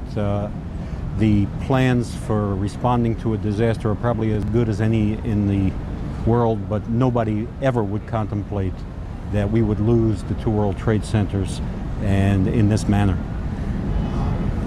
Tell me what's happening there, would you guess, in the sense that what are police doing? What's the first thing that has to happen? Triage? The first thing is triage. The first thing is to identify who can be treated, who cannot be treated, to get those ambulances to hospitals. Every hospital's emergency room is open and I'm sure working right now. And this is just a situation, it's like a war zone. And you have to logistically treat it like a war zone. You have to have your front lines, you have to have your support, and you have to have people who are constantly in there doing something. I was also fire commissioner before I was police commissioner, and it's no longer an issue, unfortunately, but a high-rise fire like that is almost impossible to fight. At this point, would you say that every police officer, and there are what, 40,000? There are 41,000 police officers in the city have been called in? Oh, every one of them. I know every firefighter has been called in. And how many firefighters? There are 14,000 firefighters, and I'm sure we'll be getting help with equipment from our adjoining communities as well. I mean, this is a logistical exercise that makes the first attack on the World Trade Center, relatively small. Because of its scope. Because of its scope. And its place in the building itself, that it was high up in the building. Does that complicate things? It does. Once you get above the 10th floor in a fire, it's almost impossible to fight a high-rise fire above the 10th floor, except by sending firefighters up there and using hose stands. Then you run into water pressure problems. I was just thinking about this not long after the World Trade Center bombing. The engineer who designed the World Trade Center told me that the World Trade Center was designed to withstand a 707 direct impact. Well, obviously, that wasn't the case. It seems not.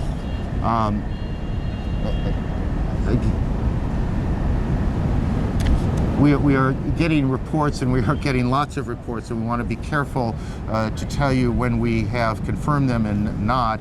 But we have a report that a 747 is down in Pennsylvania, and that remains unconfirmed at this point, and so we will check on that. I want to get back to the former commissioner in a moment, but again, to briefly recap, you have buildings in Washington now evacuated, the White House, the Pentagon. We have a report that there has been a collapse at part of the Pentagon itself. There was an explosion. You can see the Pentagon on the right side of your screen, and that is a live picture as well. On the left side of your screen, you see the situation here in Lower Manhattan in New York, where both of the World Trade Center towers have collapsed. This morning, as people were coming to work, all airports in the country have been shut down. International flights that were heading this way are being diverted to Canada. The White House has been evacuated. The president was in Florida this morning, and he spoke briefly and said, in truth, the kinds of things, and about the only kinds of things you can say in moments like this, that the government will do everything it can to hunt down whoever is responsible. This is obviously an extraordinary crisis for the president, and the first crisis, major crisis like it, that he has had to face, compared to the plane that was the force down in China. That seems small right now compared to what's going on here in New York and in Washington, and the president is headed back on Air Force One from Florida to the White House. The White House itself has been evacuated. We are trying now to figure out where the relevant players in Washington are, where the vice president is, the national security team, where they are meeting. We are working very hard right now to find out what both the FBI, what the CIA, what the Secret Service knows. It is chaotic now in 2 cities. You have major buildings that have been evacuated. It's very difficult, obviously, to get phone calls through as you look at the Pentagon, and I suspect we are also getting a report as you look at these pictures of the Pentagon, and I, in all honesty, suspect you see them a little more clearly than I do, but part of the building appears to me, as I look at it, to have collapsed. That's the Pentagon, and those pictures are live at 10:40 Eastern Time this morning. We have a report now of a 4th explosion at the Trade Center, and Brian Palmer, CNN correspondent, is as close as he can get to the area. Brian, what can you tell us? We are, in fact, as close as we can get. I'm not going to give you an exact time frame, but several minutes ago we were standing in front of the United States courthouse when we saw the 2nd World Trade Center disappear from the skyline. It collapsed before our eyes, again, in a plume of ash and debris. People rushed north. We had a New York City Police Department officer here with us who witnessed the first collapse, but he actually had to dash off to duty. We've been watching people crying. Some people had relatives in the buildings. They are not sure whether they are whether they've been evacuated, removed for the buildings, or not.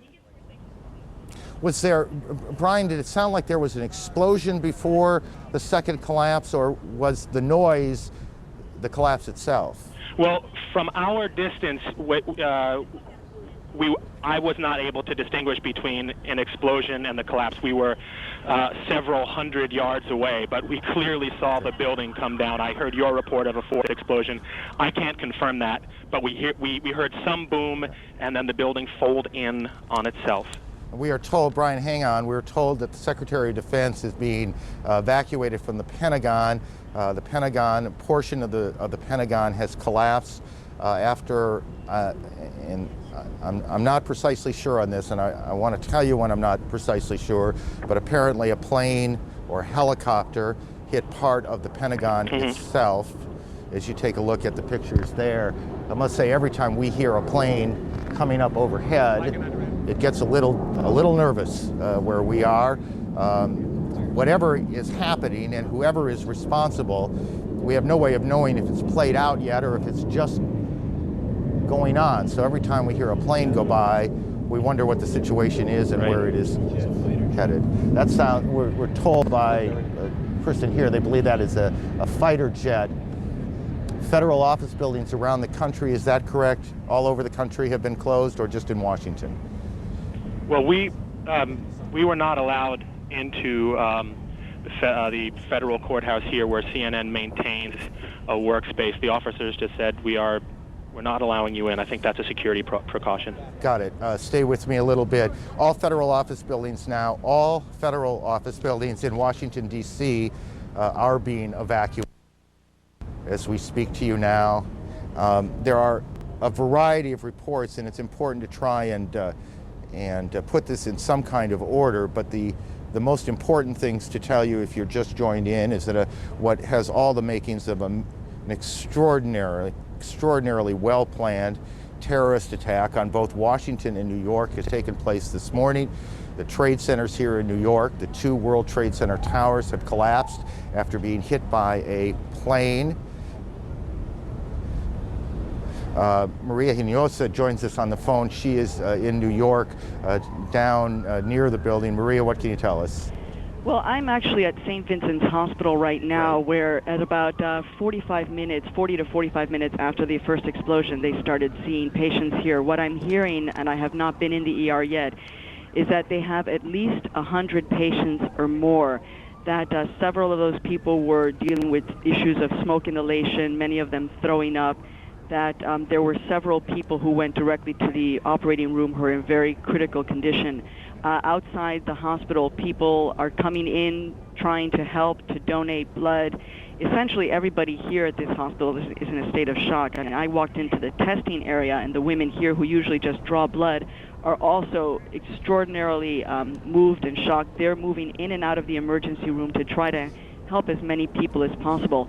Now, outside a block, about a block away from here, where you really had a bird's eye view of the 2 twin towers, which are the landmarks of New York City, the people stopped, the entire traffic has stopped. People have poured out of buildings and were watching, in fact, as one of the towers collapsed. And then you're really seeing a lot of people trying to move north, away from any place downtown near the World Trade Center area. People are just walking. The subways are stopped entirely all around the area of the World Trade Center. You can't get below 14th Street, and there just feels to be like a massive exodus of people walking north to get away from the area as far away as they possibly can. Maria, I know Kitty Pilgrim is with you as well. That's right, I'm right Kitty, here. tell us what you've been able to report on. I'm actually reporting from Kennedy Airport at the United Terminal, and I was here this morning flying out when they made an announcement about 20 of 10 that all flights were grounded. People thought it was just a normal course of airport business these days, and so it was not much of a reaction, and then the news started to trickle through. It was not an official announcement made over the intercom. Kitty, let me interrupt for just a second. The Associated Press is reporting that federal officials fear that a second hijacked plane or another hijacked plane is headed towards the Pentagon, and I'm looking for the time on this. We will continue to check that out. Kitty, I apologize for interrupting. Why don't you continue? Did we lose her? Everyone didn't react, but then the news came through. I have never seen Kennedy in this condition. I've been here many times. People are in absolute shock. No one's talking. They were just staring at each other with their arms dropped to their sides. A pin could drop in the United Terminal. There were a couple hundred people there, and no one was saying anything. After about 20 minutes, people rushed to the phones. You cannot phone out. There's no real access back to the city. People are trying to get back. They've unloaded the baggage from the planes. They've asked that everyone pick up their bag and take it out of the terminal and take it home. And they're asking everyone to please leave. People are just finding it difficult to leave. They are not officially evacuating Kennedy Airport at this point, at least at the United Terminal. The attendants have been asked to stay. And again, there's still several hundred people standing around not knowing what to do. No one's even speaking. And again, for people, Kitty, thank you, not familiar with New York, Kennedy is the major airport handling international flights into the city. It is also an enormous complex of 7 or 8 or 9 terminals. That's exactly right. And in fact, the baggage has been unloaded into a separate terminal from where I am, and they're asking people to walk over, pick up their bags, and take them out. It's virtually impossible to get from place to place at Kennedy, and of course, bridges and tunnels into Manhattan are inaccessible at this point. No one has anywhere to go. Kitty, thank you. And we'll get back to you. Chris Plant at the Pentagon has more. He joins us on the phone. Chris, what can you tell us? Hi, this is Chris Plant at the Pentagon. Go ahead. Can you hear me? Yes, Chris, we hear you. Go ahead. All right. The area to the west of the Pentagon has been evacuated further back by law enforcement and military officials as they anticipate a second aircraft arriving at the Pentagon. It's been deemed to be threatening enough where I saw at least one F-16 fighter jet in the air over the Pentagon headed to the west where the plane was reportedly coming in from. Again, they're saying here that a second aircraft is expected to arrive at the Pentagon sometime soon. They take it seriously enough that they have scrambled at least one fighter jet that I saw, probably either from the D.C. Air National Guard or the Maryland Air National Guard, both of which fly F-16s. The west front of the building of the Pentagon along Route 27 has now partially collapsed. About a 60-foot section of the building laterally has collapsed the entire 5 stories. The building is obviously, the fire is traveling inward in the building toward the courtyard, and this wedge, as they call it, of the Pentagon, the westernmost wedge, Chris, which was just refurbished and was in fact reinforced for terrorist attack and for just this sort of thing. I know that there were a significant number of injuries. I'm unaware of any numbers on fatalities at this point. People here who came from the building are suggesting that surely there were fatalities, but no one could confirm any. I have spoken to a number of people that I know who pulled people out of rubble. There were severe injuries. There are a number of helicopters here evacuating injured people, and I am told by one senior military source that the plane in the side of the building has been tentatively identified as a Boeing 767, a full-sized airliner, Boeing 767. But that at this point they're waiting for the arrival of a possible second plane, which has been deemed to be a threat, and as I said, fighter jets have been scrambled to address that matter. Chris, stay with us. That's extraordinary bit of information coming out of Washington now. Let me add to something that we said earlier. We have a report now that a large plane crashed this morning north of the Somerset County Airport, which is in western Pennsylvania, not too terribly far from Pittsburgh, about 80 miles or so. Boeing 767 jet, don't know whose airline it was, whose airplane it was, and we don't have any details beyond that which I have just given you. We don't know if this is somehow connected to what has gone on in New York and Washington, but we do know that another plane has crashed, this one about 80 miles south of Pittsburgh, or at least to the southeast of Pittsburgh. Rose Arce, one of our producers here in New York, joins us on the phone. Rose, what do you have that's new? Yes, just a while ago, I think you saw that collapse of the top of the World Trade Center. Well, it looks like a large chunk of that debris hit a building very close by, about 2 blocks away, next to an elementary school, causing another explosion. So for the last few minutes, I've been watching people running from that direction. There was one man, I'm not child, but you saw on the street. I've seen several emergency service workers carrying other emergency service workers from the scene. There's a haze everywhere. It's very, very difficult to see, but there has been the whole area has been covered by soot and ash. So it looks almost like snow. So as people are coming up the street, running from the scene of this new explosion, you can see them slipping on the ash and literally having to drag each other up the street. There's an incredible amount of panic down here in downtown Manhattan as people are realizing that they really need to leave the area entirely after spending the last hour or so just watching this from afar. Rose, stay with us. Terrific work. Let me throw another couple of pieces of information out as we continue to put this all together into a straight line if we can. The United Nations has been evacuated. The United Nations building on the east side of Manhattan has been evacuated. The city is in, this is election day, a primary election for mayor and city council races here in New York. That election has been postponed until further notice. Obviously, we are in the middle of an extraordinary catastrophe that started about 8:45 Eastern Time here in New York when one plane crashed into one of the towers of the World Trade Center. About a half an hour after that, as people were converging, as fire and police and rescue teams were converging on the scene, a second plane appeared to the west of the Trade Center buildings and slammed into the second tower. That's what you just saw. Fire shooting out the north and east side of the tower. Shortly after that, we began to get reports of events taking place in Washington. an explosion which first came to us as a fire at the Pentagon. Now there's a report of a second hijacked plane heading towards the Pentagon. It is believed that one of the planes, perhaps both, but one of them, we have been told, was an American Airlines 767 that hit one of the Trade Center towers. About a half an hour after that, perhaps a little bit longer, lose track of time a little bit in these situations, the first tower, or let me correct that, the south tower, the second tower, the one to the left, collapsed.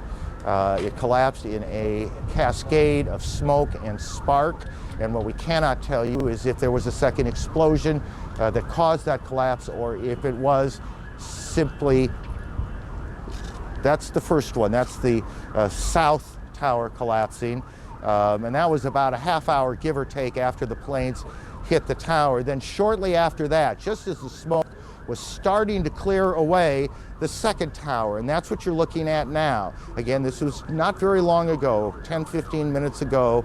The second tower, it almost looks like one of those implosions of buildings that you see, except there is nothing controlled about this. This is devastation. How many people? There are 50,000 people who normally go to work in the Trade Center buildings. How many of those people had arrived already? How many of those people were trapped on the upper stories? How many of those people have been hurt? How many of those people died? We cannot tell you now. We can tell you that hospitals throughout the New York area are receiving literally hundreds of patients, and they are performing triage. They are trying to figure out who could be treated, who needs help first. This is sort of standard operating procedure. We are just being told now that Israel has evacuated all its diplomatic missions around the world. Israel has evacuated its missions. We are told now that Yasser Arafat has condemned these attacks, and we don't know yet who's behind them. Britain has condemned these attacks. Germany has convened its National Security Council, and we will check and see if events are going on in those places or if that is simply a reaction to what has gone on here in Washington and in New York. CNN's Gene Meserve joins us on the phone from Washington. Gene. K Street, which is one of the major thoroughfares here in Washington, it is absolute gridlock. It takes about 15 minutes to drive one block. Ordinarily, this time of day, there'd be nothing near this kind of traffic. You see pedestrians filling the sidewalks, many of the businesses and offices here having closed. You see cars absolutely pouring out of the parking lots, contributing to the absolutely horrendous traffic situation. Many people trying to use their cell phones. However, cell phone service has become very difficult in this town because of the crush on circuits. For the most part, people appear to be very calm and collected. I will tell you, though, that as I drove, I looked at the car next to me full of some young women who I would guess were in their 20s, several of them crying their eyes out, obviously very upset as they listened to the radio and heard the news of what is happening in this city in New York also. Aaron, back to you.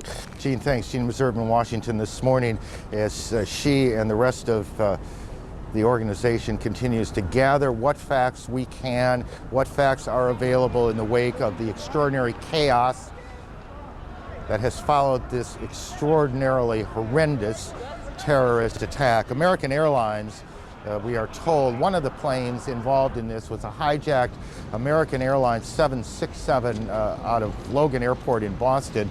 American Airlines will say what is known as you look at the White House being evacuated a short time ago, or is that live? And I'm not sure on my monitor which it is. I believe it's taped from a short time ago. In any case, American Airlines will talk to reporters in about a half hour or so, 11:30 Eastern Time. One of its planes involved in this, and we will bring that press conference to you live when it happens. Here in New York, hospitals are being overwhelmed. As hundreds of patients are being brought in and being treated. We cannot tell you, we would not even begin to guess what the numbers in this will be, how many people will have died by the time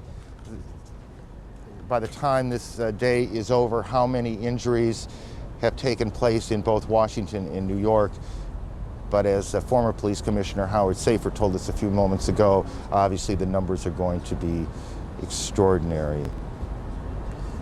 Who do we have on the phone, guys? Just help me out here.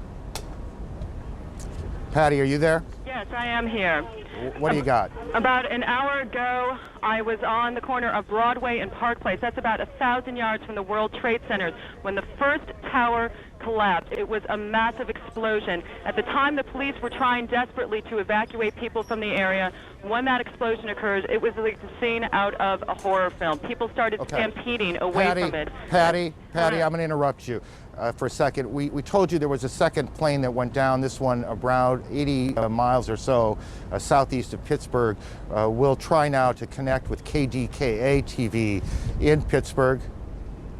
Well, just so much for planning. We will try again. We have reports that a plane has crashed in the Pittsburgh area, southeast of Pittsburgh, about 80 miles. And at varying times, we've heard that this was a 767 and a 747. I'm not sure it matters which it is. What matters is that a plane has crashed in the Pittsburgh area. The Pentagon continues to monitor reports that another plane, a hijacked plane, is headed for that area. All flights have been canceled around the country. International flights heading towards the United States are being diverted into Canada this morning. Patty, let me go back to you as we look at some tape from the ground. Patty, why don't you go ahead and continue? Okay, Aaron, I'm in the main building of Pace University, which is inside the fallout zone of all the debris from the two building collapses. At the time of the first building collapse, I was at Broadway and Park Place. There was a huge cloud of smoke. It overcame the crowd. People were stampeding. Literally, the debris was so thick you could not see your hand in front of your face. I jumped around onto a building that was on Park Place and Beekman Street. When I was in there, people were coming in, they were crying, they were wailing. You couldn't see anything outside. After the smoke had cleared a little bit, I came outside. The scene was like a ghost town in the financial district, very eerie. You saw people being wheeled on gurneys away from the site of the explosion. People were coming out with masks over their face, anything they could put over their face, because the air was still very thick with debris. The ash on the ground is at least 2 inches thick. It's more like snow cover, a very eerie snow cover blanketing downtown Manhattan right now. Now, at the time, I was back on the corner again of Broadway and Park Place. At that time, the police started running toward us, telling everybody to move who was left on the street. I looked up, and that's when I heard the, pardon me, that's when I heard the explosion. That's when the second tower came down. Again, whoever was left on the street started stampeding. I'm in the office. Right now, I'm in the main building of Pace University. People are crying. They have gas masks on their face. Authorities are making people go toward the basement. They're just doing anything that they can to move people away from the financial district. But again, it is a very horrifying scene down here, very eerie, like a ghost town. Patty, let me interrupt you. Mayor Giuliani is on the telephone, is part of New York One's coverage. We join our affiliate for that. Mayor Giuliani, since we have New Yorkers listening, and obviously their thoughts are with the people who are down there. Urge them to remain calm, to remain at home, or to remain at their place of business, unless they're in Lower Manhattan. By that I mean south of Canal Street. If you're south of Canal Street, get out, walk, and walk slowly, carefully. There are plenty of police around, but just walk directly. If you can't figure out what else to do, just walk directly north. That'll get you out of the dangerous smoke area. It'll also do us a big favor. It'll open up those streets, because we're going to be moving a large number of ambulances and emergency personnel in and out of there all day. I've talked to the governor. He is putting the National Guard on alert so that they can relieve our police officers and our firefighters later this afternoon. And we've asked the federal government for help from the urban search and rescue team.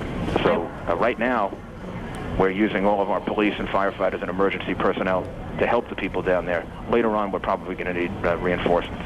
Mayor Giuliani, I realize that it must be more than a chaotic situation, particularly since the bunker has been compromised and cordoned off. But can you give us any sense? There are so many people watching now who must have loved ones down in that area and are concerned of the systematic... My heart goes out to them. I've never seen anything like this. I was there from shortly after it happened and saw people jumping out of the World Trade Center. It's a horrible, horrible situation. And all that I can tell them is that every resource that we have is attempting to rescue as many people as possible. And the end result is going to be some horrendous number of lives lost. I don't think we know yet. But right now, We have to just focus on saving as many people as possible. Can you give us a sense of if there is in fact some system being implemented, what that system is, and where people are being taken? People are triaging. People are being taken to every area hospital possible, even virtually within minutes. I drove down right past St. Vincent's Hospital, and I could see them actually on the street ready to take people, and that was within minutes of the first airplane hitting the World Trade Center. So the hospitals are ready. We'll be moving them to all different area hospitals, triaging them. The main thing is having those streets open so that we can get people in and out of the southern part of Manhattan as quickly as possible, so that we can move them, to hospitals all over the city. And Mayor Giuliani, we'll let you. Is in place. They're doing it. We just need the cooperation of people in getting out of there. We'll let you get back to the operations there, and we do appreciate you taking the time for us here. Once again, the only thing to do now is to remain calm and try to assist in the rescue effort. Thank you. Now let's pray. That's New York's Mayor Rudy Giuliani talking to a CNN affiliate New York One here, saying that clearly there's going to be tremendous number of lives lost on these attacks here in New York, urging people to stay calm and to leave the area calmly. The area is in the southern part of Manhattan, way down on the tip of Manhattan Island. The mayor urging people to calmly move north. CNN's Jamie McIntyre is at the Pentagon. Jamie, why don't you start, if you can, at the beginning here as we try and put some order to all of this. What happened? Well, let me just describe the scene that we have here, and I'll back up a little bit. But right now I'm looking at the charred facade of the Pentagon, a huge gaping hole on the side where the Pentagon heliport is located, the side that faces Arlington Cemetery. In front of me is a long line of rescue personnel with backboards. They're just waiting for victims to be brought out so they can rush them to nearby medical facilities. I see a few victims being treated on the grass outside the Pentagon. Firefighters continue to pour streams of water onto the side of the building, and a huge black cloud of smoke continues to billow out. It is a scene of utter destruction here. I'm sure it pales in comparison to the World Trade Center, but I've never seen anything like this myself in the history of the Pentagon. There's been nothing like this. Again, a huge gaping hole. You can see the exposed 5 floors of the Pentagon offices just ripped apart. Our report is that an aircraft of some kind, and at least one witness identified it as a civilian aircraft, hit the side of the building shortly after the incident in the World Trade Center this morning. People who were in their offices nearby reported hearing a huge explosion, seeing shards of shrapnel come by their window. The entire Pentagon has been evacuated. Short time after this attack, there were urgent announcements made over the loudspeaker telling people to quickly get away from the building because they had reports of a second plane heading this way just 2 minutes away. F-16 jets were scrambled over the Pentagon. I saw several of them go by, but no second plane ever materialized, and the building remains completely evacuated as firefighters continue to pour columns of water on the devastated side of the Pentagon, and rescue personnel continue to whisk victims away. We have no report at this time of how many casualties. Clearly, dozens and dozens of people have been hurt, and we presume that there have been some deaths as well. It's hard to imagine otherwise, considering the extent of damage at the side of the building. And I can see just some of the windows side, a stretch of the building, perhaps 40 or 50 feet wide. Just looks like it has collapsed under the weight of the impact. Aaron? Jamie, thank you. So we have planes hitting the Pentagon, or plane hitting the Pentagon, 2 planes hitting the World Trade Center's towers in New York. Alan Dobbs-Frank joins us on the phone in Lower Manhattan. Alan? Aaron, just 2 or 3 minutes ago, there was yet another collapse or explosion. I'm now out of sight. A Good Samaritan has taken me in on Duane Street. But at 11:15, there was another collapse or explosion following the 10:30 collapse of the second tower. And a firefighter who rushed by estimated that 50 stories went down. The street filled with smoke. It was like a forest fire roaring down a canyon. Now, as I think Patty Sabga and others have told you, all of Manhattan is covered, downtown Manhattan is covered with thick white ash and building material. The ambulances have been coming now from as far as Long Island. All the rescue workers are being equipped with gas or face filter masks, and firefighters have been arriving even by pickup truck. Otherwise, the streets are now deserted. Alan, thank you. Alan Dodd-Frank in Manhattan. A little more on this plane crash, which is the fourth incident, if you will. There was the plane crash at the Pentagon, crashing into the Pentagon. There were the two planes that hit the World Trade Center here in New York.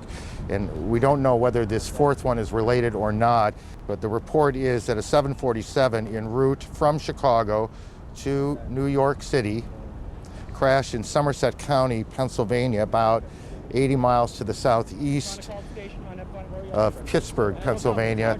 That's the incident. That's what we are hearing. And I'm standing next to a fireman. He said, yeah, they just bombed the Pentagon, too.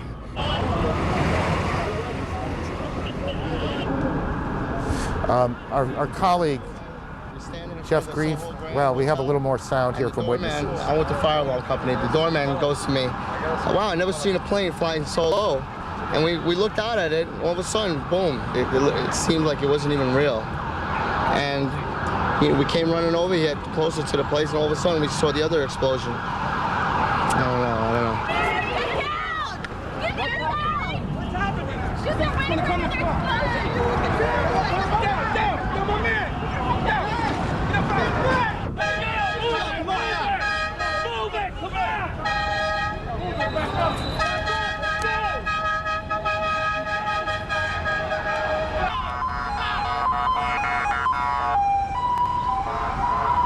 I was in B Tower. A Tower. What floor were you on? B1. What floor? The first one. What happened? Tell me. When a big explosion happened, some guy came out, his skin was all off. I helped him out. This is him all over. There's people jumping out of windows. I've seen at least 14 people jumping out of windows. It's horrific. I can't believe this is happening. Anything else that you saw? Were you there for the second hit by the plane? About 10 minutes later, the second building went off. Did you see it? Yes, I saw it. It just blew up. A big explosion. People started running. It was just chaos everywhere. Yes, I was right there. I was down in the basement. Came down. All of a sudden, the elevator blew up. Smoke. I dragged the guy out. His skin was hanging off, and I dragged him out, and I helped him out of to the ambulance. Thank you.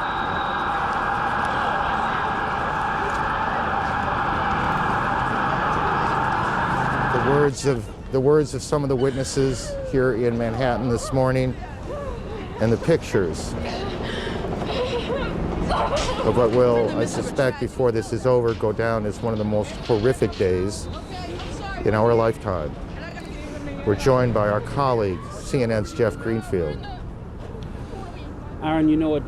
In 1993, when terrorists bombed the World Trade Center, their plan was to knock one of the towers into the other, bringing them both down. That disaster was averted, and bad as that was, in a sense, America was lucky.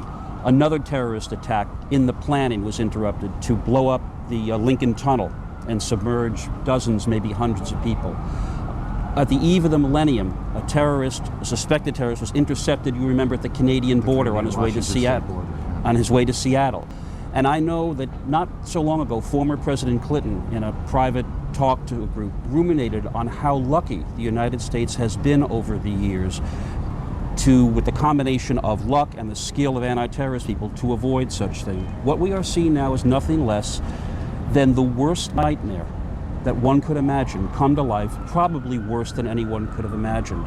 You may remember that Tom Clancy wrote a novel that ends with a terrorist hijacker crashing into the Capitol.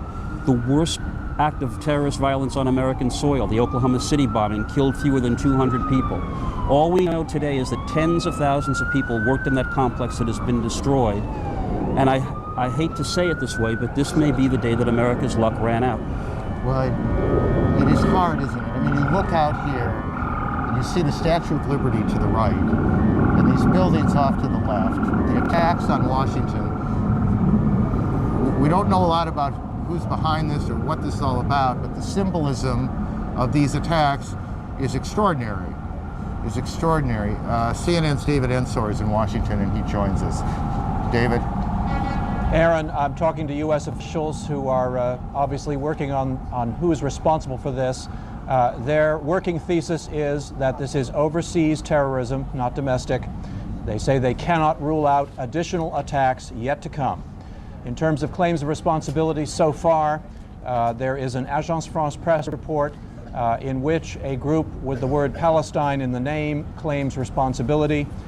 There is also a report quoting personnel close to Osama bin Laden, the fugitive Saudi accused terrorist, denying that that group was involved. But again, U.S. officials say they can't shed any light on whether these reports are correct or incorrect. Usually when this kind of attack occurs, you have claims of responsibility from all sorts of people who had nothing to do with it. So it's a very fluid situation at this point. But the Central Intelligence Agency of the United States has been evacuated from its headquarters in Langley, Virginia. There are some key personnel still in the headquarters, but the operations center has been moved elsewhere. U.S. officials saying they don't want to talk about where exactly the headquarters staff and operations staff has been moved to, but that staff is focusing now on trying to find any shred of information that could help the U.S. government figure out who is doing this and how to put a stop to it. Aaron? David, you tell me if I'm right or wrong here. As a practical matter, there are not a whole lot of groups that the United States government knows about that are sophisticated enough, have the kind of money, the resources to pull off something like this. Fair enough? That's absolutely true, and obviously, despite the denial, attention will quickly turn to the bin Laden group because it has long tentacles. It has connections with all sorts of other groups. We saw at the Millennium a group of Algerians apparently involved in trying to arrange bombings in the United States, and now there is evidence being produced in court sessions that those Algerians were working for the bin Laden group. So that group certainly will come under immediate suspicion. There are very few others that could have pulled this off. Aaron? Right, I mean, just because of the enormity of it all and the sophistication required to stage these multiple attacks, this is not something some small cell can pull off. This is obviously a group or groups, well-financed and extraordinarily well-organized. That's correct. Now, another thing you'll notice is that you remember the attack on the USS Cole in the Yemen harbor. That was the first time that kind of an attack using small boats with bombs in them had been used against an American warship. It worked once. Now the U.S. Navy has taken steps to make that much more difficult to do. Officials saying this may work once. They will now have to take measures to try to make sure that this kind of thing can't be done again. But these are apparently hijackings of civilian aircraft. So it was a sort of modus operandi that was dreamed up in some evil terrorist's mind and done on a massive scale here today, Aaron. The Taliban spokesman from Afghanistan. David, thank you. CNN's David Ensor, our national security correspondent, on what he is hearing, what he knows, what the reports are as we approach 11:20 Eastern Time. For those of you just joining us, and as you can see on your screen, the Taliban, the government in Afghanistan, expected to make a statement soon, and we'll monitor that for you. For those of you just joining us, let me try and put as many of these pieces together as I can as we stand here in New York. At about 8:45 Eastern Daylight Time this morning, the first of the Trade Center towers was hit by a plane. It crashed into the south side of the tower. About a half an hour later, a second plane came from the right, and you can see it coming behind the first tower, and then it hits the tower, and you'll see the flame and smoke coming out, I guess 3/4, maybe a little more, up the tower. That's where this all began. About a half an hour after that, the first of that tower that is now, you see, in flame there in your shot, collapsed. The top collapsed. And there was an enormous, I don't want to say explosion, but there was an enormous plume of smoke, sparks, as we looked over from where we're standing. And then a little bit after that, and I want to be careful on time because it seemed perhaps 10 or so minutes, but I'm not sure. The second tower, which in fact was the first one hit, collapsed as well, and that's what you're about to see. Our reporters in the area say they heard loud noises when that happened. It is unclear to them and to us whether those were explosions going on in the building or if that was simply the sound of the collapse of the buildings as they collapsed, making these huge noises as they came down. But as we look back, the smoke now, which has gone from white to a kind of gray, clearing away, we are, I guess, Jeff, I want to know what's behind the smoke, but I have the worst feeling is that very little. And the fact is that we've already been hearing from even the fragmentary reports from people on the ground, stories beyond horror, people jumping out of windows because of the flames. The fact that this happened shortly before 9 and then the second hit shortly after 9 means that most of the people were either right in the vicinity or actually at their desks. So one doesn't want to be overly grim, but the fact is there were large, thousands of people were in these two buildings. And again, 50,000 people come to work in those buildings. Many thousands more pass through those buildings every day. There are retail shops on the lower floors of the Trade Center. It is where the PATH trains from New Jersey come in. Correct. The trains, the commuter trains coming from the other side of the river from New Jersey come in and drop off and pick up their passengers. So it is an extraordinarily busy area. It is also an area, for a number of reasons, rich in symbolism to this city and to the country. You can see from where we are the Statue of Liberty in New York Harbor in the scene. So that's what happened in New York. At about the same time, and again, I don't want to put times on much of this yet, after one of these hijacked planes hit the Trade Center in New York, events started to unfold in Washington. A plane hit the Pentagon. And then there was a major fire at the Pentagon, and the Pentagon has now been evacuated. The State Department has been evacuated. The president, who was in Florida, went before cameras to denounce, as you would expect, and as we would expect, this terrorist attack, promising to hunt down those responsible. It was the president himself who first used, at least as I heard the story unfold today, the word terrorism. There was no doubt in his mind, at least. The president now is heading back.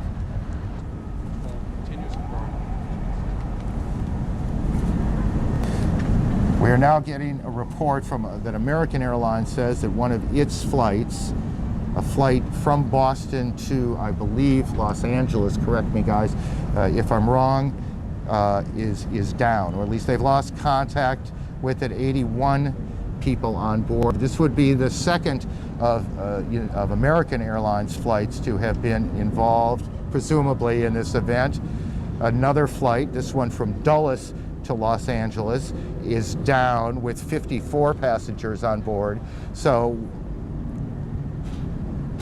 again, so there are two American Airlines, one Dulles, Washington, D.C. to Los Angeles, the other Boston to Los Angeles. Both American Airlines planes reported by the airline to be down. It is also believed that an American Airlines plane, a 767, was involved in one of the hits on the Trade Center as well. We don't know if there's a reason why it is American and not any other. We won't speculate as to whether there is or not. We'll just tell you what the facts are as we get them, and that's what we have. American says two of its planes down, and I assume that is two other than the one that hit the Trade Center, and you guys check that out to make sure I'm right. And we have a report of a crash in Somerset County, outside of Pittsburgh. Right, I believe a 767, though we're getting reports perhaps a 747, which doesn't quite fit into what we believe flies Chicago to New York, is also down as well, and I do not know the airline involved there. Let me just go back okay, I do now. It's a United Airlines plane.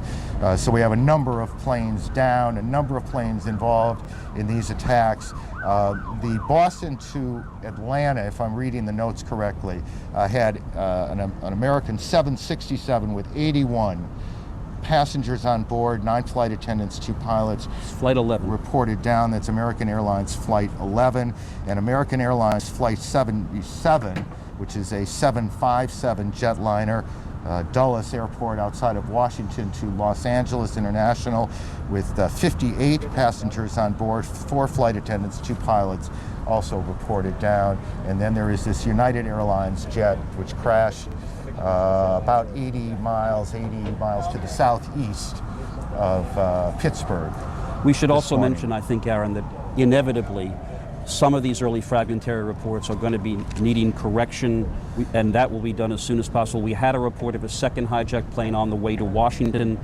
Capitol Police were reporting that there have been no signs of that plane. We simply, at this point in this awful story, have to just tell our viewers we will do everything we can to report this accurately. If fragmentary reports need amending or correcting, that will be done immediately. And I think in fairness here, there is in a number of places right now, perhaps 4 or 5, chaos. And numbers that come out aren't necessarily going to hold up. And in our reporting, we will be a bit conservative on some of this until we track it down. There's no point in allowing this thing to seem worse than it is. It is already horrendous, and we don't need to make it any worse by misstating numbers, and we want you to keep that in mind. CNN Medical Unit reports that the Center for Disease Control in Atlanta, the Centers for Disease Control, is preparing bioterrorism teams to respond to the incidents. This, we are told, is simply precautionary. We have absolutely no reports and no evidence that there is any biochemical or bioterrorism going on, but clearly what is happening in every department of the United States government, and I suspect in every department of most major cities right now, the plan that they hope they never have to implement, the plan that they spent years preparing, is now in effect, not just here, not just in Washington, but around the country, because no one knows precisely where this is going. CNN, my colleague Judy Woodruff joins us from Washington. Judy?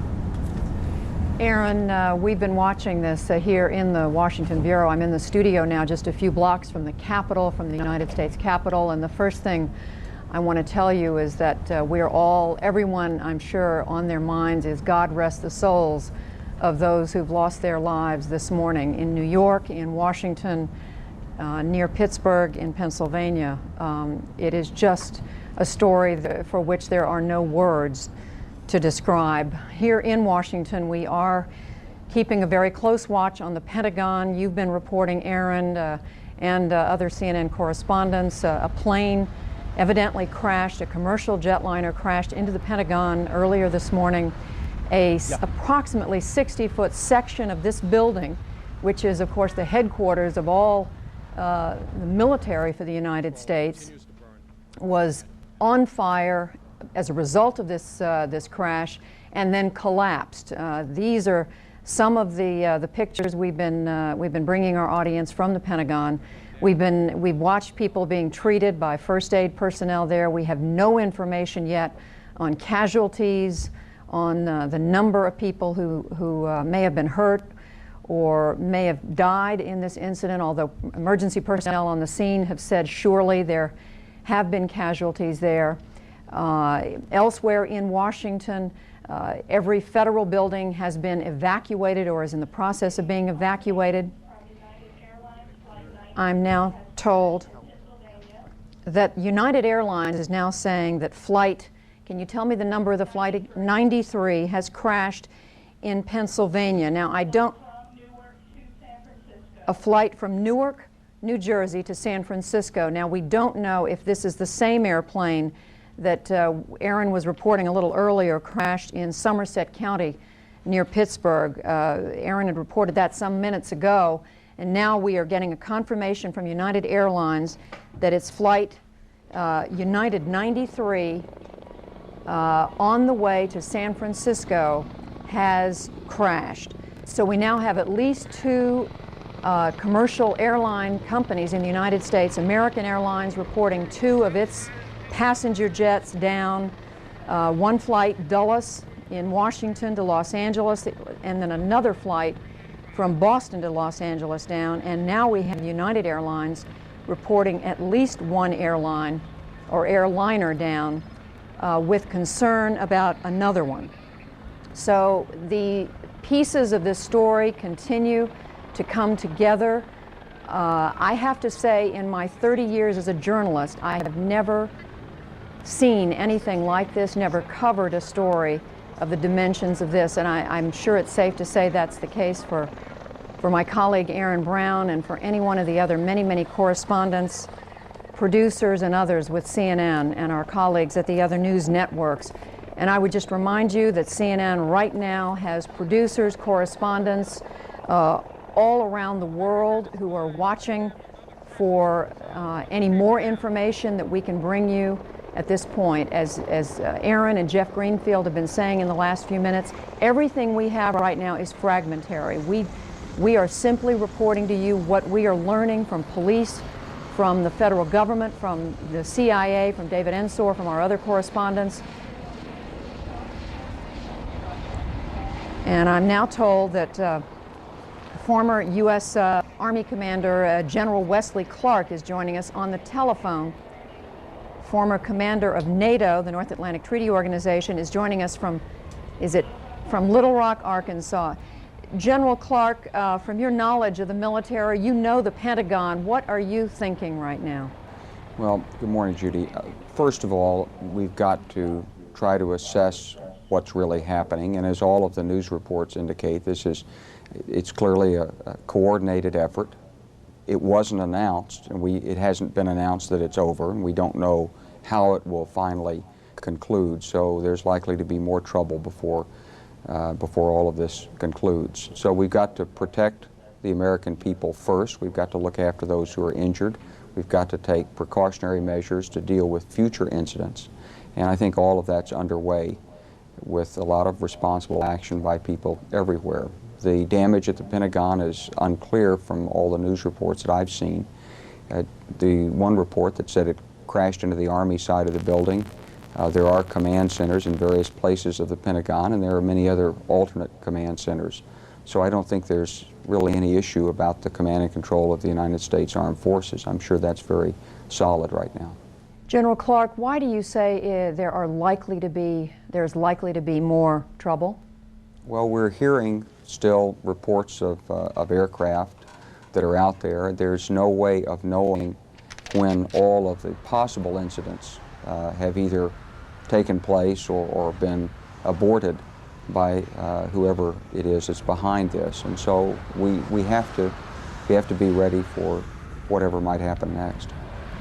General, can you give us some sense of, clearly the United States has never experienced anything of this magnitude, but what are the leaders of our military, the Joint Chiefs, the Secretary of Defense and others, what presumably are they doing right now in order to be on top of a situation where you have the Pentagon on fire, New York City in a state of chaos, and every federal building in Washington evacuated?